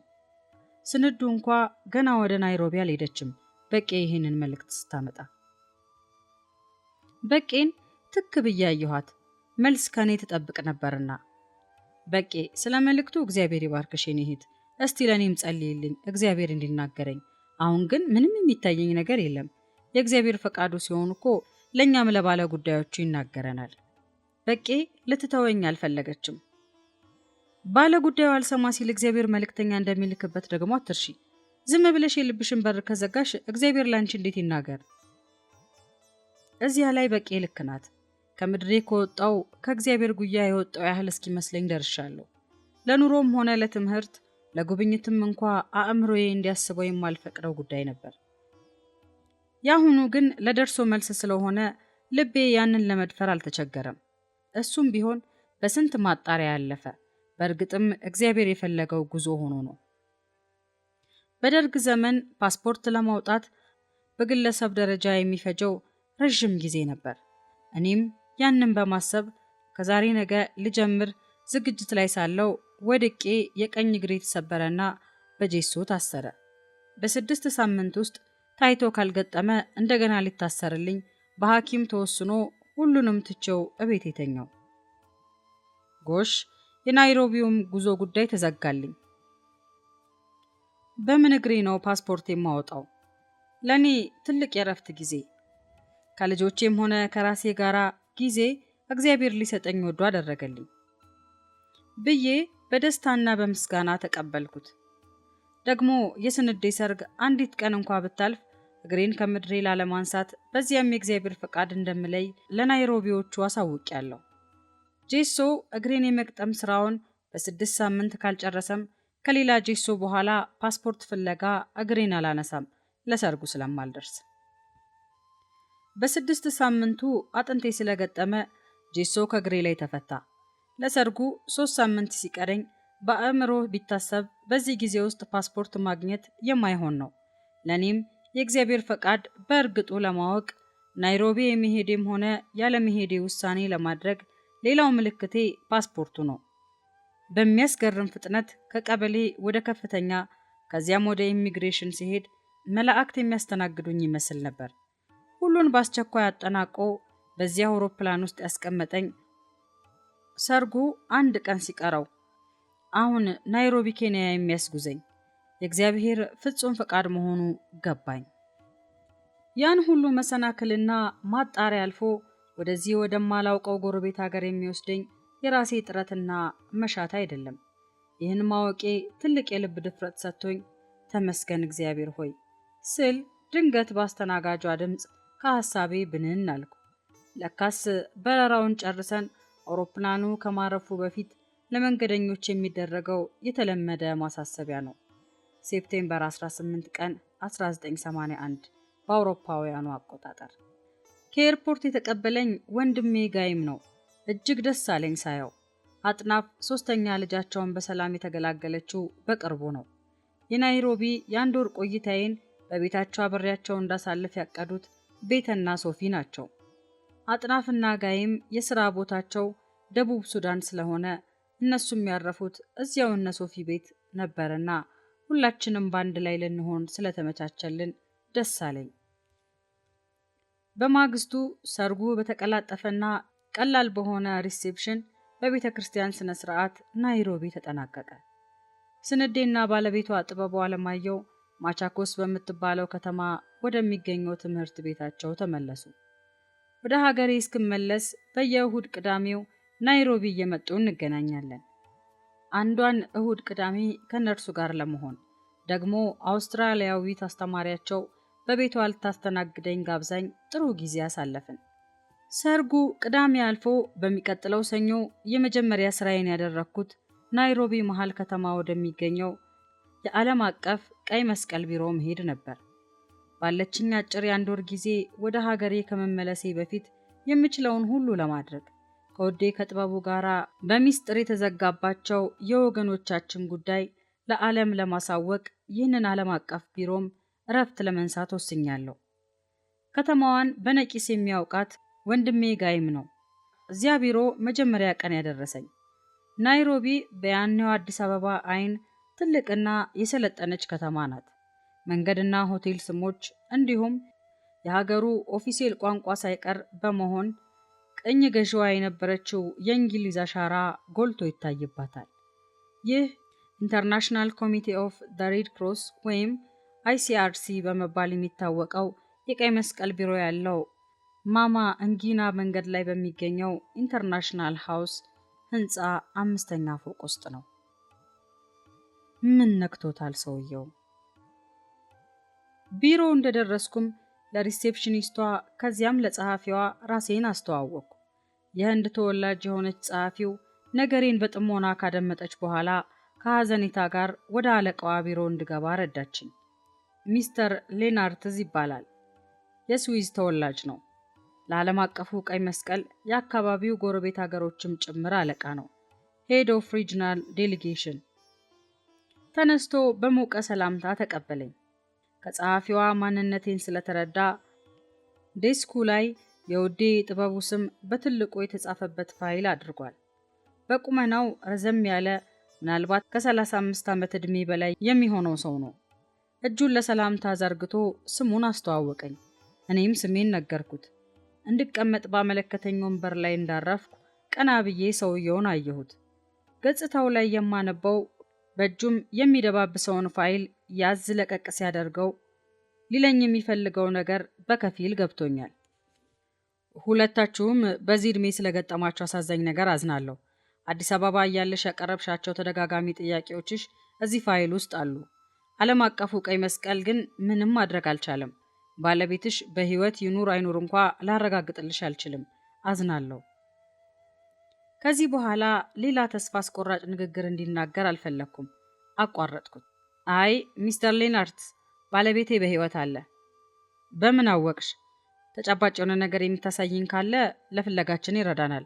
በወረቀት የሰፈረ መልእክት ከእርሱ የሆነ? እንደሱ አይነት ነገር የለኝም። ከሁሉ በላይ በልቤ በሕይወት እንደሚያገናኘን አምናለሁ። ሁለታችንም የእምነት ሰዎች ነን። ውይ ምስኪን የሚል ይመስላል ስለ እምነት በመናገሬ። እሱ በሐሳብሽና በምኞትሽ ነው። እኔ የማወራው በተጨባጭ ስለ ባለቤትሽ የሚታወቅ ነገር የለም ነው የምልሽ። እሱንም ካልክ ደግሞ ሌሎች መረጃዎች አሉኝ አልኩና በተማረከ ሰሞን በሬዲዮ ድምፁ በብዙዎች ተሰምቷል። እኔ ራሴ ደግሞ አንድ ወታደር የጥበቡን ስም እየጠራ ሐኪማችን እሱ ነው ሲል በተደጋጋሚ ሰምቻለሁ። የጎባውን እስር ቤት ታሪክ፣ የጥቁር አንበሳውን የሙሳን ታሪክ ደረደርኩለት። ሰውየው ተስፋ የሚቆርጥለት ቢያገኝ ለዚሁ ጠላት ያስቀመጠው ይመስላል። አይ እኔ የምልሽ ማስረጃ አለሽ ወይ ነው። አንቺ ደግሞ የምትነግሪኝ ያገኘሽውን መረጃ ነው። I am looking for tangible proofs, but you are talking about the information you gathered.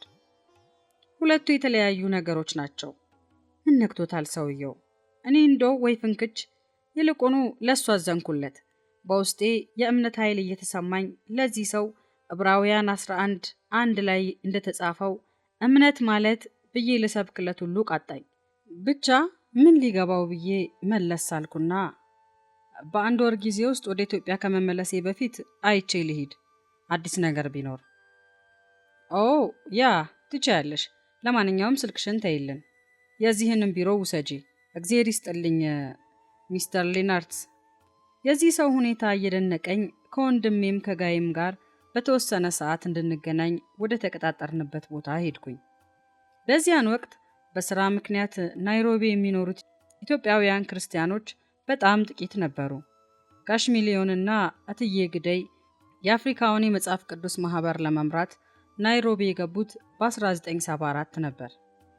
በወራት ልዩነት ደግሞ የተከተሏቸው ናይሮቢ ፔንቴኮስታል ባይብል ኮሌጅ ለትምህርት የገባው ወንድም አሸናፊ ዘውገ ሲሆን አቶ ሙላቱ በላቸውና ካሪን ደግሞ የአፍሪካውን የወርልድ ቪዥን ስራ ለመስራት በመቀጠል ገብተዋል። እነዚህ ሶስቱ በቀዳማዊነት እየተገናኙ ሲጸልዩ የነበሩ ሰዎች ናቸው።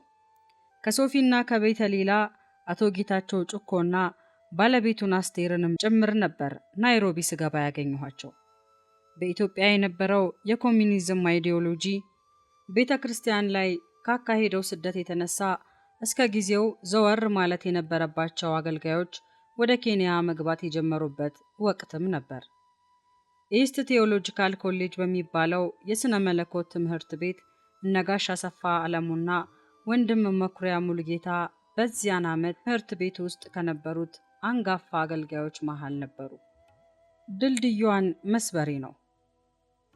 አጥናፍና ጋይም ወደ ደቡብ ሱዳን ተመልሰዋል። እኔም በ2 ሳምንት ጊዜ ውስጥ ወደ ሀገሬ ለመመለስ አሁን በአእምሮዬ ዝግጅት ላይ ነኝ። የልጆቼ ናፍቆት፣ ሁኔታቸው ሁሉ ትውስ እያለኝ ልቤ ሊያያቸው ቸኩሏል። እስከዚያው የቤተና የሶፊ ልጆች ዘሩባቤልን አሁን ፓስተር፣ አማኑኤልና አዛሪያስ የአይኔ ማረፊያ ሆነውኛል።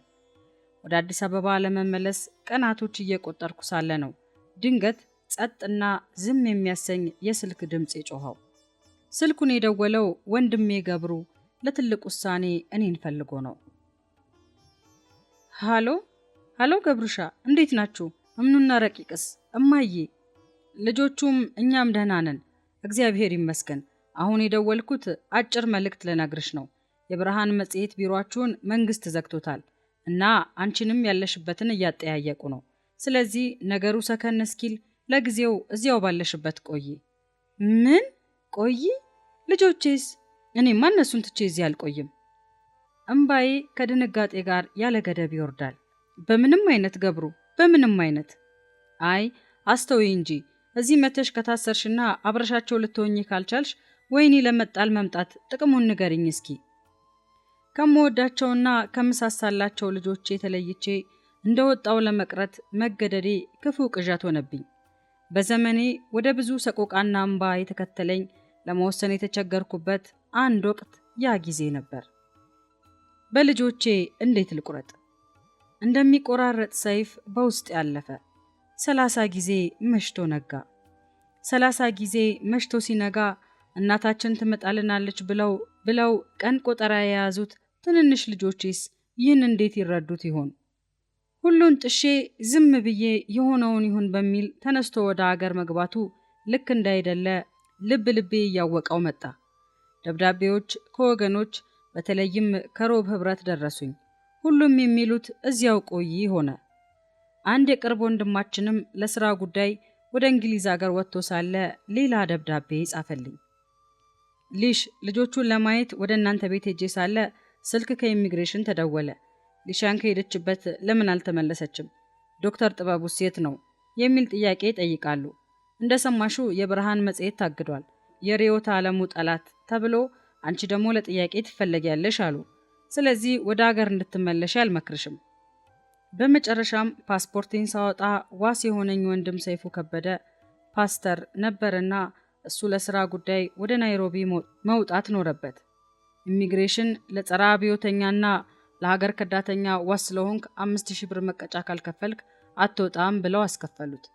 ናይሮቢ ሲመጣ ተገናኘንና እንዲህ አለኝ። ብዙ ሰዎች ከሀገር እንደ ሊሻን ወጥተው ቀርተዋል፣ ዋሶቻቸውም አልተጠየቁም። የሊሻን ለምን ልዩ ሆነ ብዬ እግዚአብሔርን ጠየቅኩት። ወደ ሀገር እንድትመለስ አልፈልግም፣ ስለዚህ ድልድዩን መስበሬ ነው አለኝ ጌታ። እንግዲህ አይዞሽ፣ እግዚአብሔር አምላክ በዚህ መንገድ አምጥቶሽ ከእስራትም አድኖሻል። ወደፊት እየበራልሽ የሚመጣም የእግዚአብሔር ዓላማም አለውና ታግሰሽ እዚሁ ቆይ። እሺ እንግዲህ እግዚአብሔር ሆይ አንተ ካልክ ምን እላለሁ? ከሀገሬ ያወጣኝ ያንተ ግልጽ ፈቃድ ነው። ወደ ሀገሬ እንዳልመለስ እዚህ ምድር እንድቆይ ያደረገኝ አሁንም ያንተ ግልጽ ፈቃድ ነው። እንደ ባለ አእምሮ ሳየው እንደወጣው የቀረው ዙሪያው ገደል የሆነብኝ እውርና የጨለመብኝም ሰው ነኝ። አንተ ካልኸኝ ብርሃን ሆነ ትመራኛለህ፣ ታሻግረኛለህ። እንድትናገረኝ ይፈልጋለሁ። አንዲት ትንሽ ጠባብ ክፍል አገኘው። 3 ቀንና ሌሊት ያለ ውሃና ምግብ በእግዚአብሔር ፊት ወደቅኩ። እግዚአብሔር የተናገረኝ የበለጠ ሆደ ባሻ አደረገኝ። የዚያ ምድር ቆይታዬ ቀላል እንደማይሆን አሳየኝ። የህይወት ሰልፍ፣ የጠላት ተግዳሮትና ውጊያ የሞላበት እንደሚሆን፣ በመጨረሻ ግን አምላኬ ሰላምና እረፍት ወደሞላበት ደስ ወደሚያሰኝ ወደብ እንደሚያደርሰኝ አሳየኝ። ሸክላ ሰሪው በእጁ ሸክላውን አፍርሶ እንደሚሰራው ሸክላ እንዲደራ በእሳት እንደሚሟሽ አሳየኝ። ወርቅ አንጥረኛውና ብር አንጥረኛው በእጁ ያለውን ወርቁን ብሩን በእሳት እንደሚያነጥረው ለክብርና ለአገልግሎትም እንደሚያውለው እኔም እንዲሁ በአምላኬ እጅ እንደሆንኩ ተናገረኝ። በእሳት መሟሸት እና በእሳት መንጠር፣ ሰልፍ፣ ውጊያና ተግዳሮት፣ እነዚህ በናይሮቢ ምድር ከአምላኬ የሰማኋቸው ንግግሮች ይበልጡኑ ሆደ ባሻ አድርገውኛል። ምነው አላለቅስ? ምነው ሆደ ባሻ አልሆን? በአምላኬ ፍጹም ፈቃድ እንደተመሰረተ የማውቀው ትዳሬና ቤቴ 3 የማይገናኝ ቦታ ተበታትኖ፣ ውዴ የኔ ፍቅር፣ እውነተኛው የእግዚአብሔር ሰው የምለው ሶማሊያ በምርኮ፣ በእግዚአብሔር ፍቅርና መንፈስ ሊያሳድጓቸው የሚችሉ ወላጆቻቸውን የተነጠቁ ልጆቼ በኢትዮጵያ፣ እነዚህ ክቡር ስጦታዎቼና አካሎቼ የተወሰዱብኝ፣ እኔ ደግሞ በማላውቀውና በስደት ምድር በኬንያ ክፉ ቀኖች፣ ድቅድቅ ጨለማ የዋጣቸው የሕይወቴ ሌሊቶች። ሆኖም ግን የኔና የቤተሰቤ ባለውለታዎች እንዴት? አዎን ባለውለታዎቼ ናቸው። እንዴት ብሎ መጠየቅም ጥሩ ነው። ለከበረ የፍቅር ዓላማው በእኔ ላይ እንደ ጨካኝ በወጣው በአምላኬ ዙፋን ስር አስቀርተውኛላ። ወደ በረታ የጾም ጸሎት ሕይወት ከተውኛላ። እምባዎቼን ባላድራሻ አድርገውልኛላ። ከጨለማው በስቲያ ላሳየኝ የንጋት ወጋገን የኋላ ኋላ ለምደርስበት የረፍትና የሰላም ወደብ እንድተጋ አድርገውኛላ። በእሳት ከመሟሸት ወዲያ ከመነጠር ወዲያ ለጌታ ክብር መገልገያ ዕቃነት እንድጨክን አድርገውኛላ። ናይሮቢ ድንገት እግር ጥሎኝ የሄድኩበት አገር ሳይሆን በብዙ ማንጠሪያ አልፎ የገባሁበት ምድር ነው። ለደርሶ መልስ ወደ ሀገሩ የገባው ሰው እኔ ግን እንዴት በሕጋዊ ነዋሪነት ልኑር? አምላኬ የከፈተው በር ሊቪንግ ባይብልስን ነው። የተጠቀመበትም ዶክተር ቤተ መንግስቱን ነው። ናይሮቢ ውስጥ በስራ ፈቃድ እንድኖር ያው ቃል የተባለውን የአዲስ ኪዳን ትርጉም ኤዲት እንዳደርግና በኮምፒውተር ውስጥ እንዳስገባ በግማሽ ጊዜ ሰራተኛነት ጓደኛዬ እህቴ አጥናፍም አዲስ የልብስ ስፌት መኪናዋን ልብሶች እየሰፋው ለልጆቼ የምልከው ሳንቲም እንዳገኝ ሰጠችኝ። ለአንድ ወር እንግድነት የተቀበሉኝ ጓደኞቼ ሶፊና ቤተም ድንገት ከራሚ ሰው መሆኔ አላስደነገጣቸውም። እኔን ለማጽናናት ያላሰብኩት ሌላ ድንጋጤ ውስጥ የገባሁትን ሰው አይዞሽ ለማለት ባለውለታዎቼ ናቸው። ውስጤን ካተራመሰው ነውጥና ለውጥ አረፍ እንድል የረዱኝ ወገኖቼ ናቸው። እስከ ዘመኑ ልጆቻቸውን እንደ ልጆቼ፣ ቤታቸው እንደ ቤቴ እንዲሆን ፈቀዱልኝ። አብረን ለመጸለይ፣ አብረን ለማገልገል፣ አብረን ለመውጣት ለመግባት እግዚአብሔር እስካስቻለን ድረስ ስለተጓዝነው የህይወት ጉዞ እግዚአብሔርን አደንቀዋለሁ። ሶፊና ቤተ ያሏቸው ሶስቱ የምወዳቸው ወንድ ልጆች የልጆቼን ናፍቆት በተመለከተ ብዙ ረድተውኛል። እዚያ ግቢ ውስጥ ደግሞ ራቅ ብሎ 4 ቤተሰቦች የሚኖሩበት አንድ አፓርታማ ነበር። የልጆቼ የእምነትና የረቂቅ ዕድሜ እኩዮች የሚሆኑ 2 ሴት ልጆች ያሏቸው ነበሩ። ግቢ ውስጥ ብር ብር የሚሉ ብዙ ጊዜ አንዳንድ ነገር ሳደርግ በኪችኑ በኩል ወደ ውጪ በሚያሳየው መስኮት እነዚያ ሴቶች ልጆች ሲጫወቱ፣ ሲሯሯጡ ወይ ብስክሌት ሲነዱ ጊዜ ወስጄ አያቸዋለሁ። አንድ ቀን ግን እንደ ልማዴ እነዚያን ሴቶች ልጆች እያየሁና ልጆቼን እያሰብኩ ቆሜ ሲጸልይ ከዚህ በፊት ተለማምጄ የማላውቀው አይነት ነገር ገጠመኝ። እያየኋቸው ወደ ልጆቼ መልክ ሲለወጡ ደንግጬ ከእንቅልፉ እንደሚባንን ሰው ሆኛለሁ። እንቅልፍ ላይ ግን አልነበርኩም። እናም ሁኔታው ስለሳበኝ እግዚአብሔር ሆይ አይምሮዬን ጠብቅ አልኩት አምላኬን። በዚያ ግቢ ውስጥ ለኔ በድንገት ለአምላኬ ግን በእቅድ ኑሮዬ ከሶፊና ከቤተ ጋራ ሆነ። የኔ ትንሿ ጥግ በምድሪቱና በሕዝባችን መካከል ገና ወደፊት ሊያደርግ ላለው ሰፊ ሥራ የኔን ትንሿን ድርሻዬን የማበረክትበትን ጥግ አምላኬ ሊያሳየኝ ጀመረ። ዓላማዬ የናይሮቢን መንፈሳዊ ሥራ ከኔ ጋር ለማያያዝም ሆነ ታሪኩን ከኔ ለማስጀመር ፈጽሞ አይደለም። የኔን ትንሿን ድርሻና ትንሿን ጥግ ላወራላችሁ ፈልጌ ነው። ምክንያቱም ስለ ናይሮቢው የእግዚአብሔር ድንቅ ሥራ ሲነሳ ሌሎቻችን እዚያ ከመድረሳችን ከጥቂት ዓመታት በፊት 2 እና 3 ሆነውም እንኳ የጸለዩም ነበርና። እናም የኔን ትንሿን ጥግ ግን ላውራላችሁ። ሶፊና እኔ ከእህታችን አስቴር የአቶ ጌታቸው ጩኮ ባለቤት ጋር ሆነን ሶስታችን በየሳምንቱ አርብ ለጸሎትና ለመጽሐፍ ቅዱስ ጥናት መገናኘት ጀመርን። በ1981 ወሩ ኦክቶበር ኖቬምበር ይመስለኛል። ኦገስት 1982 ውስጥ የወንድም አሸናፊ ዘውገ ሙሽራ እህታችንን ዘውድነሽ ኪዳኔን የጸሎትና የእምነት ሴት ከአዲስ አበባ መጣችልን። ያ ትንሽ ስብስብ አንድ በአንድ ጥቂት በጥቂት እያደገ የእግዚአብሔርን መገኘትና በረከት እየበዛለት መጣ። በዚያ ምክንያት ወደ ናይሮቢ መጡ ጥቂት ቤተሰቦችን መተዋወቅና ለጌታም ሚስቶቻቸውን መማረክ ጀመርን። የእህቶች እንቅስቃሴ እየጋለና እየደመቀ ብዙዎችን ወደ መንግስቱ የሚስብ ሆነ።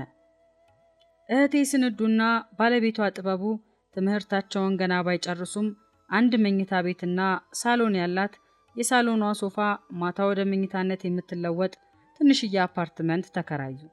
ናይሮቢ ከገባው ከ1 ዓመት ከ2 ወር በኋላ ነው። ይህቺ ትንሽ ቤት ለኔ ትልቅ የጸሎት መልስ ነበረች። ምክንያቱም እህታቸው ሊሻን ናይሮቢ ስለወጣች ብቻ እንግዳ እንደ ልቧ መቀበል የምትችል የመሰላቸው ወገኖች አገራችን ብዙ ነበሩ። እነሱም ጭንቅ ይዟቸው ነው ምን ያድርጉ፣ ተቀበይልን፣ አንቺ ጋር ትሆንልን እያሉ ከደርግና ከቀበሌ ሴት ልጆቻቸውን ለማስመለጥ ነዋ። ደግሞ ተመካክረን ቢሆን ጥሩ ነበር እኮ። አውሮፕላን አሳፍረው ወደ ቤታቸው ሲመለሱ ነው የሚደውሉልኝ። ሶፊና ቤተ ምንም ጓደኛቸው በሆን እኔንም በሰው ሀገር ማስጠጋታቸው እግዚአብሔር ይባርካቸው። ሌላ እንግዳ ደግሞ ልጨምር። ስለዚህ ምጥ ሆነ። ታዲያ እኔ ምን ማድረግ እችላለሁ? ለራሴም እንኳ የማያሰኘኝ ልቋቋመው የማልችለው ሸክም ወደቀብኝ። አምላኬን ውረድ ወይ ፍረድ ስለው ያቺን ትንሽ ቦታ እግዚአብሔር አዘጋጀልን። የመጀመሪያ እንግዳዬ አባቷ በጌታ ምክንያት እስር ቤት ነበሩ። ወላጆቿ በጣም የማከብራቸው የእናቴ ወዳጆችና የጸሎት ጓደኞቿም ናቸው። ጥበቡና ስንዱ መኝታ ቤቱን እኔና እንግዳዬ በዚያች ሶፋ ላይ ታችና ላይ እያደርን ኖርናታ። በእግዚአብሔር ሐሴት እያደረግን ወላጆቿ ስለ ጌታ ስም የከፈሉትን ይረሳ ዘንድ አመፀኛ ያይደለው አምላካችን ያቺን ብላቴና ዶክትሬቷን አስታጥቆ ዛሬ ባለትዳርና የልጆች እናት አድርጓታል። ያቺ ትንሽ አፓርትመንት ዴይስታር ዩኒቨርሲቲ ለሚማሩ ኢትዮጵያውያን በጣም ቅርብ ስለነበረች የምሽት የጸሎት ፕሮግራም ጀመርን። በዚያችው ቤት ባይመችም እንኳ የአዳር ጸሎትም ጨመርንበት፣ በሳምንት 1 ጊዜ። ለኑሮዬ መደጎሚያ ከሊቪንግ ባይብልሱ ሌላ አጥናፍ ለራሷ ያስመጣችውን አዲስ የስፌት መኪና ሰጥታኝ ልብስም እሰፋለሁ። ያም ስለማይበቃ ቤት እያዘጋጀን ለሰዎች የምናቀርበው የሰላጣና የዳቦ ማባያ፣ ላዛኛ የመሳሰሉትን ሁሉ በመስራት ከስንዴ ጋር ተሰማርቻለሁ። ኑሮን በሚመለከት ከእጅ ወደ አፍ ሆኖ እስከ መቼ የሚያሰኘኝ ሁኔታ ውስጥ በሆንም ካሳዬ መቀጣጠል የጀመረው መንፈሳዊው ስራ ነበር። ከትንሽ ጊዜ በኋላ ከዚያች ትንሽ አፓርትመንት ሰፋ ወዳለ ቤት ገባን። 2 መኝታ ቤት፣ ሰፋ ያለ ሳሎንና ምግብ ቤት አለው። የቀይ መስቀሉ ቢሮ ኃላፊ ሚስተር ሌናርድስ በተደጋጋሚ ቢሮውን ስለማንኳኳበት ስለ ውዴ ስለ ጥበቡ የማደርገውን ጥረት ረግጦ ማለፍ አልሆነለትም። ስልክ ስደውልም ሆነ ወደ ቢሮ ስመጣ ጸሐፊው ራሷ ጥሩ ዘመዴ ሆናለች። ሚስተር ሌናርድስ ሊያዝንልኝና ከስራው ልምድ ያገኘውን ምክሩን ሊለግሰኝ አንድ ቀን ወሰነ። የስራው ውጥረትና ስብሰባዎች የሚበዙበት ሰው እንደሆነ በተመላለስኩባቸው ጊዜያት አውቄያለሁ። ዛሬ ግን የኔ ነገር ስላሳሰበው ጊዜ ወስዶ ሊያናግረኝ ቆርጧል። ሊሻን፣ ባለቤትሽ በህይወት መኖሩን ባረጋገጥኩልሽ ደስ ባለኝ ነበር። ለጥያቄሽና ለፍለጋሽ ቀይ መስቀል እስካሁን ተጨባጭ መልስ ስለሌለው ግን አዝናለሁ። አይ ሚስተር ሌናርድስ፣ እኔ ምንም ቢሆን ተስፋ አልቆርጥም። ብዙ ተስፋ የሚያስቆርጡ ነገሮች ሊኖሩ ይችላሉ አውቃለሁ። ነገር ግን ጉዳይን ተስፋ ቢስ አድርጎ ልቤ እንዲቆርጥ ፈጽሞ አልፈቅድለትም። ባለቤቴን በህይወት እንደማገኘው እምነቴ ሙሉ ነው። ተስፋ ማድረግሽ ጥሩ ነው። የመመክርሽ ግን ነገሮች እንደመሰሉሽ ባይሆኑ እንዳትጎጂ ነው። በመካከለኛው ምስራቅ ቤተሰቦቻቸውን እንደዚህ በብዙ ተስፋ አሉ ብለው የጠበቋቸው ብዙ ሰዎች ነበሩ። ኋላ ላይ ግን ሲያጧቸው ምን አይነት ከባድ ሐዘን እንደገጠማቸው አይቻለሁ። ራስሽን ለሁሉም ማዘጋጀት ከጉዳት ይጠብቅሻል። አንድ ቀን ግን ለመጀመሪያ ጊዜ በተስፋ ተሞልቶ ሚስተር ሌናርድስ ተቀበለኝ። ሶማሊያ በሯን ከፍታለች ቀይ መስቀል እስረኞችን እንዲጎበኝ። ወዲያው በአስቸኳይና በጉጉት ሄደ፣ የኔን ውድ ፈልጎ ሊያገኝልኝ። የተመለሰው ግን ከሐዘን ጋር ነበር። የወታደር ምርኮኞችን ነው እንድንጎበኝ የተደረገው እና ባለቤትሽን ለማግኘት የነበረኝ ጉጉት ከንቱ ሆነ አለኝ። ሚስተር ሌናርድስ፣ እኔ አንተም በሆን ኖሮ እነዚያን እንድትጎበኝ የተፈቀደልህን ምርኮኞች ስለ ባለቤቴ የሚያውቁት ነገር ካለ እጠይቃቸው ነበር። ይሄ አልመጣልኝም ነበር። እኔ እሱን ራሱን ለማግኘት ነበር ሩጫዬ። በ2 ሳምንት ጊዜ ውስጥ እሄዳለሁ እንደገና። በዚህኛው ጉዞ ሲመለስ ደስታ በደስታ ሆኖ ሊያገኘኝ ይጣደፋል። እኔ ደግሞ እሱ በሄደበት በዚያው ሳምንት ወርልድ ቪዥን ትሰራ ከነበረች ሚስጥረኛዬ ኒውዚላንዳዊት አስገራሚ ደብዳቤ ደርሶኝ እስኪመለስ ቸኩያለሁ። ሌናርት ወታደሮቹን ሊጎበኝ ሲገባ የሆነውን ነገረኝ። ገና ሐኪም ብዬ ሳልጨርስ የባለቤትሽን ሙሉ ስሙን ነው የነገሩኝ። እንዴት የታወቀና የተወደደ መሰለሽ! ድሮውኑ ካንቺ ምክር ጠይቄ ብሄድ እንዴት ጥሩ በነበር። እንዳልሽው እኮ ነው የሆነው። እጅግ ደስ አለኝ። የኔ ተስፋ ዝም ብሎ ምኞት እንዳይደለ ጥቂት የተረዳኝም መሰለኝ። የበኩሌን ሪፖርት ስነግረው ደግሞ ተደነቀ። እስከ መቼ? አዎ እስከ መቼ ብየዋለሁ ጌታን። የልጆቼን ነገር፣ የቤቴን ነገር፣ የእኔን ነገር፣ በተለይ የእነዚያ ምስኪን ትንንሽ ልጆቼ ነገር እስከ መቼ ከኔ ይለያሉ? ከአባታቸውስ እስከ መቼ? እኔና ውዴ ጥበቡስ ዘመኑ እስኪደርስ ልንጠብቅ ጸጋ አግዞናል። ለእነዚህ እኮ የዘመንና ዘመን አቆጣጠር ጥልቅ ነው። እንዴት ይግባቸው እግዚአብሔር ሆይ! የእናትነት አንጀቴ ተንሰፈሰፈ። ብዙ ጾም፣ ብዙ ጸሎት።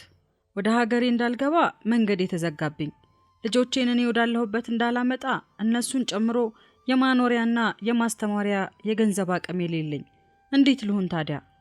ልበለው እንጂ እስከ መቼ?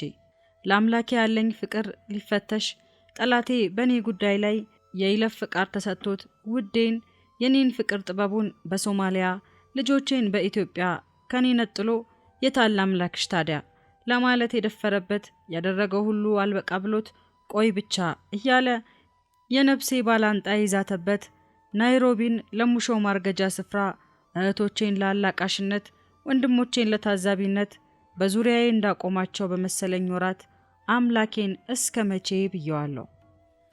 ኑሮን በሚመለከት ያለሁበት ሁኔታ ይህን ይምሰል እንጂ አገልግሎትን በሚመለከት ጥያቄ የለኝም።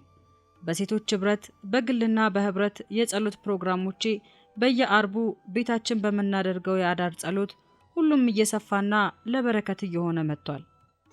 ሳላውቀው ልተርክላችሁ ከተነሳውበት መነሻ ራኩኝ መሰለኝ። አሁን ተመለስኩ። ከነበርኩባት ትንሽዬ ጥግ ከደረስኩበት ስፍራ ተነስቼ ትረካይን እንድቀጥል ፍቀዱልኝ። ወንድማችን ዶክተር አለሙ ቢፍቱ ከአሜሪካ ለአንዳንድ ጉዳይ ይመላለስ በነበረበት ጊዜ ከኔም ጋር የምንጸልይበትና የምንከፋፈለው ሐሳብ ነበረ። በከተማው የነበረው እዚህም እዚያም የምናደርገው ስብሰባና ፕሮግራም መልክና ቅርጽ እንዲይዝ በእሱ አነሳሽነትና ሰብሳቢነት በናይሮቢ የምንገኝ ክርስቲያኖች ሳምንታዊ የእሁድ ፕሮግራም ለማካሄድ ህብረት ተመሰረተ። በግሌ ከማውቀውና ካለፍኩበት ሌላ የዘነጋኋቸው ነጥቦች ካሉ ለማመሳከር አሁን ኢትዮጵያ ወንጌላውያን ቤተክርስቲያን በኬንያ አገልጋይ ወንድም መሰረትን በኢሜል ስላጀማመሩ ጠይቄው ነበር። የላከልኝ ዶክመንትም ያረጋገጠልኝ ያስኩትን እውነት ነው። ህብረቱ ሲመሰረት በጊዜያዊው አጠቃላይ ኮሚቴነት እንዲመሩ 9 ሰዎች ተመረጡ።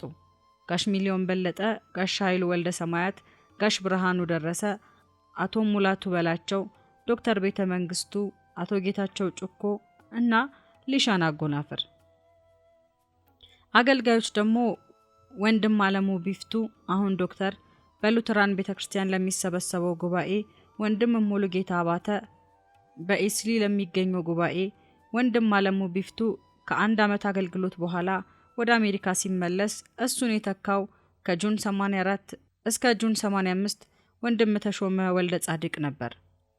ኋላ ግን ወንድም ማሳየኸኝ በርሄ አሁን ዶክተር የመጋቢነቱን አገልግሎት ለተከተሉት ዓመታት ተረከበ። ፌብሩዋሪ 5 1984 በተያዘ ቃለ ጉባኤ ላይ ደግሞ ጊዜያዊው አጠቃላይ ኮሚቴ ከመሃሉ 6 ሰው የያዘ ስራ አስኪያጅ ኮሚቴ አቋቋመ። የእነዚህም ስም ጋሽ ብርሃኑ ደረሰ ሰብሳቢ፣ ጋሽ ኃይሉ ወልደ ሰማያት ምክትል ሰብሳቢ፣ አቶ ጌታቸው ጭኮ ገንዘብ ያዥ፣ ሊሻን አጎናፍር ጸሐፊ፣ ወንድም አለሙ ቢፍቱ አባል፣ ወንድም ሙሉጌታ አባተ አባል ተብለን መመረጣችንን ወንድም መሰረት የላከልን የጅማሬው ሰነድ ያመለክታል። ኤፕሪል 21 1985 አጠቃላይ የምዕመናን ጉባኤ ሽማግሌዎችን እንዲመርጥ ተጠርቶ 7 ሰዎች ለሽምግልና አገልግሎት መረጠ። ህብረቱን ከመሰረትንበት ከ1984 ናይሮቢን ከቤተሰቤ ጋር እስከለቀኩበት ኦክቶበር 1993 ዓ.ም ከሽማግሌዎች አንዷ በመሆን አምላኬን አገልግያለሁ። ጊዜው የደርግ ዘመቻ አዋጅ፣ የቀበሌውና የፖለቲካው ተጽዕኖ፣ የእስራቱና የኢኮኖሚው ድቀት በሕዝባችን ላይ ዘርፈ ብዙ የሆነ የስደት ማዕበል የከለበሰበት ወቅት ነበር። ስለዚህም ወጣት ተማሪዎች፣ የደርግ አገዛዝ ተቃዋሚዎች፣ ኑሮ የከበዳቸው የሀገራችን ሰዎች ወደ ጎረቤት ሀገር ኬንያ በቦሌም ይሁን በሞያሌ መፍለስ ጀመሩ። ብዙ ወጣቶች በየአዋሳኝ ጠረፉ ለመውጣት ባደረጉት ጥረት ለዘግናኝና አሰቃቂ ሁኔታ ተጋለጡ። ሴቶችና ወንዶች የኢትዮጵያ ልጆች በዱር አራዊቶች ተቦጫጨቁ። በጨካኝ ወንበዴዎችና ዘራፊዎች በየበረሃውና በየጫካው ሕይወታቸው አለፈ። ከነዚህ ሁሉ በሕይወት የተረፉት በጭንቅ የኬንያ ጠረፍ ተሻግረው እስከ ናይሮቢ ዘለቁ። ክርስቲያኖች ወገኖች ከስደትና ከእስራት ገለል ለማለት ወደ መንፈሳዊ ኮሌጆች ጎረፉ። ዴይስታር ዩኒቨርሲቲ፣ ካምፓስ ክሩሴድ፣ ኔግስት፣ ኢስት ቴዎሎጂካል ኮሌጅ፣ ፓን አፍሪካ፣ ሌሎች መንፈሳዊ ተቋሞች ተማሪዎችን ያስተናግዱ ጀመር። በሌላ በኩል ደግሞ በተለይ የፖለቲካ ጥገኝነት ለመጠየቅ የሚፈልሱ ሰዎች ኬንያን መድረሻ ጣቢያቸው አደረጉ። ዘመናትን አሻግሮ የሚያየው የዘላለም እግዚአብሔር ከምድራችን ነቅሎ የሚወጣውን ስደተኛ ሰራዊት ተመለከተና እረኛ እንደሌለው መንጋ ተቅበዝብዞ እንዳይቀር ራራለት። ከአራዊቶችና ከወንበዴዎች ተርፎ ናይሮቢ የሚደርሰውን ምስኪን ሕዝብ ከሩቅ ተመለከተ። ለነፍሱ ፈርቶና ደንብሮ ከምድሩ ኮብልሎ የወጣውም ያ ሕዝብ ለዘላለማዊ መከራና ስቃይ እንዳይዳረግ የሰው ሁሉ ወዳጅ ጌታ እግዚአብሔር አዘነለት። ከእሳት ወደ ረመጥ እንዳይገባ የፍጥረታት ሁሉ እግዚአብሔር አረጋጊና የምስራች ሰባኪ ቡድን አቋቁሞ ተቀበለው። እነዚህን የመንግሥተ ሰማያት እጩ እንግዶች አደግድገን እንድናስተናግድለት ላልተገለጠልን ዓላማው ሲያሰባስበን ሲያደራጀን ቆየ። በቀዳሚነት በናይሮቢ ምድር በተለያየ ምክንያት ያከማቻቸውን አገልጋዮቹን የመለኮታዊ ዓላማ ጉዳይ አስፈጻሚዎች ሊያደርጋቸው ወደደ። የዚያን ሁሉ እምባና መቃተት፣ የጸሎትና የምልጃ ምጥ እነሆ በጥቂት ጊዜ ውስጥ ስደተኛውንና ግራ የተጋባውን ሕዝባችንን ለክርስቶስ ማረከ። ሲስተር ጆአና ነሩት። ኖቬምበር 29 1983 ናይሮቢ በገባው በ2 ዓመት ከ2 ወር 2 ሴት አሜሪካውያን አገልጋዮች ናቸው። ጆአን እና ሩት ይባላሉ። በእድሜያቸው ወደ 40ዎቹ የገቡ አዲስ አበባ ጌታ ልኳቸው ሲያገለግሉ ሰንብተዋል። ቀጣዩ የአገልግሎት ስፍራ ናይሮቢ ነው። ተልኳቸውን ለመፈጸም የምታውቁት ክርስቲያን ብለው የጠየቋቸው ወገኖች የኔን ስምና አድራሻ ሰጥተዋቸዋል። በመጀመሪያው የተዋወቃችን ዕለት በናይሮቢ ስላለው የእግዚአብሔር ሥራ በእህቶችም መካከል ስላለው እንቅስቃሴ መሰከርኩላቸው። እነሱም ኢትዮጵያ ስለነበራቸው የአገልግሎት ጊዜ አጫወቱኝ። ናይሮቢም ያሉትን እንዳሰባስብላቸው ጠየቁኝ። ነገራችንን በጸሎት ለመዝጋት አንገቶቻችንን አቀረቀርን። የእግዚአብሔር ድምፅ በሲስተር ጆአን በኩል መጣ። የሰራዊት እግዚአብሔር ሜይ 3 ቀን አስገራሚና ታላቅ ነገር አደርግልሻለሁ ይልሻል። ሜይ 3 በእኛ ሚያዝያ 25 እንደማለት ነው። ደነገጥኩ፣ የተቆረጠ ቀን በመጠቀሱ። ለማንኛውም ቀኑን በያዝኩት ማስታወሻ ላይ አሰፈርኩት። እስከዛሬ ከሰማኋቸው የትንቢት አይነቶች ለየት ያለ መልእክት ነው። ነገሩን በልቤ ይዤ ተናጋሪው እግዚአብሔር እስከሆነ ሊፈጽም ለመሰክረው ወሰንኩ። እቤት ወሰድኳቸው። በዚያን ዕለት በቤታችን የምናደርገው የምሽት ጸሎት ስለነበር የሚችሉ ሁሉ እንዲመጡ ለወገኖች ስልኮች ደዋወልኩ። በምሽቱ በተሰባሰቡት ወገኖች መሃል የነበረው የመንፈስ ቅዱስ አገልግሎት የሚገርም ነበር። በሚቀጥሉት ቀናት ላካሄድናቸው ስብሰባዎች ሌላ ማስታወቂያ አላስፈለገውም። የሚችል ሁሉ አንዱ ለሌላው እየነገረ ተሰባሰብን። የእግዚአብሔር በረከት ተቀበለን። እነዚህ እህቶች ናይሮቢ ውስጥ አብረውን ባሳለፉት የአንድ ሳምንት ጊዜ የእግዚአብሔር መገኘት፣ መገለጥና የትንቢት ቃል ሁሉ ፈሰሰልን። የኔውን እኔ በጥቂቱ ጨልፌ ባወራላችሁስ? በሲስተር ጆአን በኩል ቀን ጠቅሶ ከተናገረኝ ሌላ በወገኖች መሃል በሌላኛው እህት በሲስተር ሩት በኩል የተነገረኝን የትንቢት ቃል አስታውሳለሁ። ባለቤቴን በድንቅና በተዘረጋች ክንዱ ጌታ እግዚአብሔር እንደሚያወጣው ገና እንደተጋቡ እንደ አዲስ ሙሽሮች እንደሚያደርገን። ይህ መልእክት ደግሞ በራእይም የተደገፈ ነበር። ራእዩም እሱ ነፃ ሆኖ ሲመጣ ብዙ ጋዜጠኞችና የሚዲያ ሰዎች ሁሉ ሲያነጋግሩት ነበር። ከነዚህ እህቶቻችን የምንለያየው እስከ ሌሊቱ 8 እና 9 ሰዓት እየቆየን ነበር። እንኳንስ ለሌሎች ልንተርፍ ለራሴም ለልጆቼም ባልበቃሁበት በስጋ በሚታየው ነገር ባዶ በሚመስል ሁኔታ ውስጥ እያለው እግዚአብሔር የገዛ ክንዱን ተማምኖ በእነዚህ እህቶች ተናገረኝ። ብዙ ጊዜ ከአፍሽ የወጣው የእግዚአብሔር ቃል ፍሬ ማፍራት አለማፍራቱን ታስቢያለሽ። ነገር ግን እንደ ታላቅ ዛፍ እጅግ በጣም ቁመትሽ ረዝሞ በብዙዎችም የመሰከርሽላቸው በዙሪያሽ ሆኖ አየው። እጅግ ብዙ ፍሬ እንዳለውና ብዙ ወፎችም ሰፍረውበት እንደሚመገቡት ትልቅ ዛፍ ነሽ። በዙሪያሽ ሁሉ ካሉትም በጣም ሊፍትድ አፕ ሃይ ረዝመሽ ትታያለሽ። እነዚህ እህቶች በእግዚአብሔር መንፈስ ተነድተው በብዙ ወገኖች ሕይወት ላይ የተናገሩት ትንቢት ቃል ከጥቂት ወራት በኋላ እዚያው ባይናችን ፊት ተፈጽሞ አይተነዋል። አገልግሎታቸውን ፈጽመው ሸኘናቸው፣ ደስም አለን። እኮ ይንገሩኝ እሜቴ፣ መንፈሳዊው ሥራ እንዲህ የተፋፋመ ቢሆንም የልጆቼን ነገር እንዴት ልርሳው? አምላኬስ እንዴት ይርሳው? በአይኔ የማየው የተመቻቸ ነገር ግን አሁንም የለም። ወደ ናይሮቢ እንዳመጣቸው አሁን ልቤ ማሰብ ጀምሯል። የእምነት እርምጃ ልወስድ ስነሳ በጸረ አብዮተኝነት ደርግ ስለመዘገበኝ እናቴና ልጆቼ ወደ ናይሮቢ እንዲመጡ ጋባዥ እህቴ ስንዱ መሆን እንዳለባት ተገነዘብን። እናቴም በየቀበሌውና በየከፍተኛው ወራት የፈጀው ውጣ ውረድ አልፋ ከብዙ መንገላታት በኋላ አሁን ጉዳዩዋ ኢሚግሬሽን ደርሷል። እኛም ከናይሮቢ ሆነን በብዙ ጸሎትና ጉጉት ጉዳዩን በስልክ እንከታተላለን። የእናቴና የልጆቼ ፋይል የፓስፖርት ጉዳይ ኃላፊ ወደ ሆነችው አንዲት ሻምበል ሴት ፊት ቀርቧል።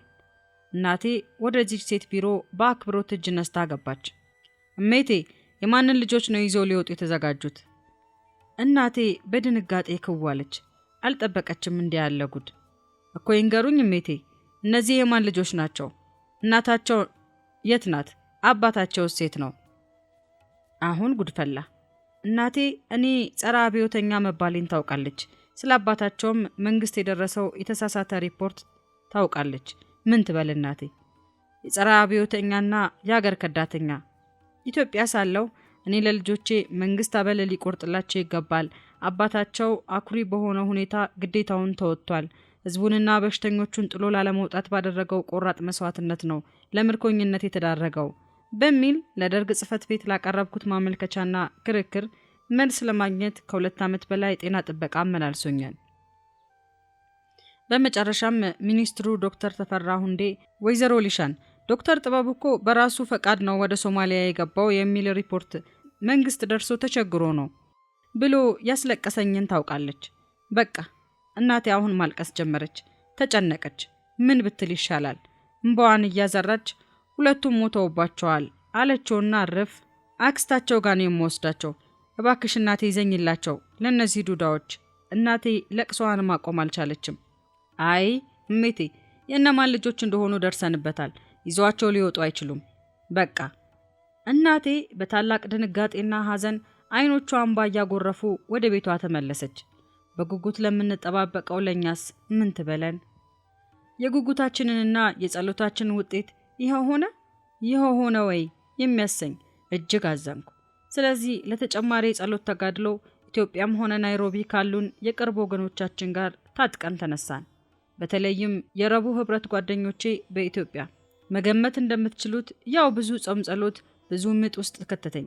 በቤትና በህብረት የበዛልን አገልግሎት ማስረሻዬ ይሁንልኝ እንጂ ያ አንዱ ከባድ የህይወቴ ወቅት ነበር። እነዚያ 2 አሜሪካውያን በታህሳስ ዲሴምበር ከተለዩን እነሆ 4 ወራት አለፉ። ኤፕሪል 30 ቀጥሮ አለፈ። ከዚያም ሜይ 1 2 እያለ መቁጠር ጀመረ። በ3ኛው ቀን ዋዜማ ላይ ደረስኩ። ደርግ የልጆቼንና የእናቴን ናይሮቢ መንገድ የአይቻልምን ቀይ ማህተም አድርጎበት ዘግቶታል። ሆኖም ግን ናይሮቢም ሆነ አዲስ አበባ ጉዳዩ በጥቂት ወገኖች ተይዞ ይጸልያል። እኔም ባለ ጉዳዩዋ ከሰኞ ኤፕሪል 30 እስከ ሜይ 2 ሮብ የ3 ቀን ጾም ጸሎት ላይ ነኝ። ሜይ 2 ቀኑ በእግዚአብሔር ፊት አርፌ የተናገረውን ሁሉ እያሰላሰልኩ አልኩ። ሜይ 2 ሌሊቱን ለሜይ 3 አጥቢያ ግን ፈጽሞ ልተኛ አልቻልኩም። እግዚአብሔር ሆይ ነገ እኮ ሜይ 3 ነው። ማስታወሻዬን በፊቱ ይዤ በእነዚያ ሴት ባሪያዎች የተናገርከኝ አንተ እንደሆን ካምናለሁ። ታዲያ በነገው ቀን ምን ተአምር ይፈጠራል? የልጆቼና የእናቴ መንገድ እንደተዘጋ አይተሃል። የባሪያ የጥበቡ መምጣት ይሆን? የሁለቱም ቢሆን ያንተ ኃይል ክንድ የሚያሻው ነውና ክንድህን ብርታት እጠባበቃለሁ። በእምነትና በምስጋና ተሞላው። ደጋግሜ ለምኜዋለሁ። እግዚአብሔር ማንም ስጋ ለባሽ ያንተን ክብር እንዳይወስድ ብዬ ቃል እንዲሰጠኝ እግዚአብሔርን ጠየቅኩት። የእግዚአብሔር መንፈስ የወሰደኝ ወደ ትንቢተ ኤርምያስ በተለይም ኤርምያስ ከ30 እስከ 33 ያሉትን 3 ምዕራፎች እግዚአብሔር አምላክ በምርኮ ምድር የበተነውን እስራኤልን በተዘረጋች ክንዱ እንደሚሰበስብ ነው በብዙ የሚናገሩት። የሚንቀሳቀስ ሕይወት ያለው ቃል እስኪመስለኝ በእግዚአብሔር ፊት ለቀረብኩበት ጉዳይ መለኮታዊ ምላሽ ከነዚህ ገጾች እየዘለሉ ወደ ልቤ ይተከሉ ነበር። እውነትም ሕያው ቃል። ሌሊቱ ነጋ። ልቤ በእርግጠኝነት ሜይ 3 ቀን የድል ቀን እንደሆነ ገባው። ላለፉት ወራት የሰማናቸው ሁሉ ልባችንን ስለጣሉት እህቴን ስንዴን አዲስ አበባ እንዳትደውል ከልክያታለሁ። ዛሬ ግን የቃሉን ማረጋገጫ ይዣለሁ። ስልክ ወደ አገር ቤት ለመደወልም ልቤ ሙሉ ነው። ጣዋት ስንዴና ጥበቡ ወደ ስራ ሲሄዱ ዛሬ ማታ አዲስ አበባ መደወል እንችላለን። ስንዴ እገታው ስለተነሳላት ደስታዋን አልቻለችም። ስልኩ አዲስ አበባ ሲደወል እናቴ ናት ያነሳችው። ሃሌሉያ ሃሌሉያ! እግዚአብሔርን አመስግኑ፣ ክብር ለእግዚአብሔር ስጡ፣ አስደናቂ ድል ሰጥቶናል። እልልታ! ለካስ እናቴና ታናሽ እህቷ ወይዘሮ መንበረ እንግዳ ወርቅ ሜይ 3 ጠዋት ኢሚግሬሽን ተቀጣጥረው ኖሯል። አንድ ኮሎኔል ዘመድ እዚያው ስላላቸው የቀጠሮ ዓላማ አክስቴ ለእናቴ አፍ ልትሆንላት አሮን ለሙሴ እንደሆነው። እናቴ ብዙ ዝምተኛ፣ አክስቴ ደግሞ ተናጋሪና ተጫዋች ናት። እትዬዬ እኔ አብሬሽ እገባለሁ ቢሮ፣ እኔ አስረዳለሁ። እዚያች ሴት ጋር የምንላክም እንኳ ቢሆን አንቺ ዝም በይ። እናቴ ቀድማ ኢሚግሬሽን ደርሳ ጥቂት እህቷን ጠበቀቻት። መንፈስ ቅዱስ ግን እናቴን ወደ ላይኛው ፎቅ ወደ ኢሚግሬሽን ኦፊሴሏ ቢሮ እንድትሄድ ለልቧ ይናገራታል። እናቴ ግን እንዲያ እንደ ጉድ በፊቷ እምባይን ሳዘራ ያልራራች ሴት እሷንስ ማየት አልችልም ለሌላ ሐዘን። የውስጥ ሙግቷን የሚያሸንፍ ድምፅ አሁንም ጠንክሮ ፎቁን እንድትወጣ አሳሰባት። እህቷ እስካሁን አልደረሰችም። እናቴ መታዘዝን መርጣ ወደ ላይ ስትወጣ የሻምበሏ ቢሮ ወለል ብሎ በሩ ተከፍቶ ወንበሯ ላይ ተቀምጣለች። የሆነውን አታምንም። እሜቴ ይግቡ ይግቡ፣ የት እንደማገኘው ተቸግሬ የእርሶ ነገር ሲያስጨንቀኝ ከረመ። ልጆቹን ይዘው መሄድ ይችላሉ። የእናቴን እጅ ይዛ ፓስፖርት ወደሚዘጋጅበት ቢሮ ሄዳ የኚህን ሴትና የልጆቻቸው ፓስፖርት በአስቸኳይ ይሰራላቸው አለችው። እናቴ በሚያስፈነጥዝ የሆነ ህልም ውስጥ ያለች መሰላት። ሜይ 3 ቀን አስገራሚና ታላቅ ነገር አደርግልሻለሁ ሲል እንደተናገረው እንዲሁ የማድረግ ኃይል ያለው የሰራዊት እግዚአብሔር የተባረከ ይሁን። ሜይ 15 ቀን 1984 ዓመተ ምህረት እናቴንና ልጆቼን በተለያየን በ2 ዓመት ከ9 ወር አምላኬ እግዚአብሔር በብርቱ እጁና በተዘረጋች ክንዱ አገናኝቶኛል። እምነት የ7 ዓመት ረቂቅ ደግሞ የ6 ዓመት ልጆች ሆነዋል። የፓስፖርቱ ጉዳይ ቶሎ ቢያልቅ ተብሎ ልጆቻችን የዚያን ዓመት ትምህርት አቋርጠው ነበር። ለመሆኑ ሶማሊያ ውስጥ በልጅነታቸው የምርኮኝነት ዕጣ ፈንታ የወደቀባቸው የኢትዮጵያ ልጆችስ ሕይወት በሐዋይ እስር ቤት እንዴት ነበር? ወደሱ ደግሞ እንመለስ።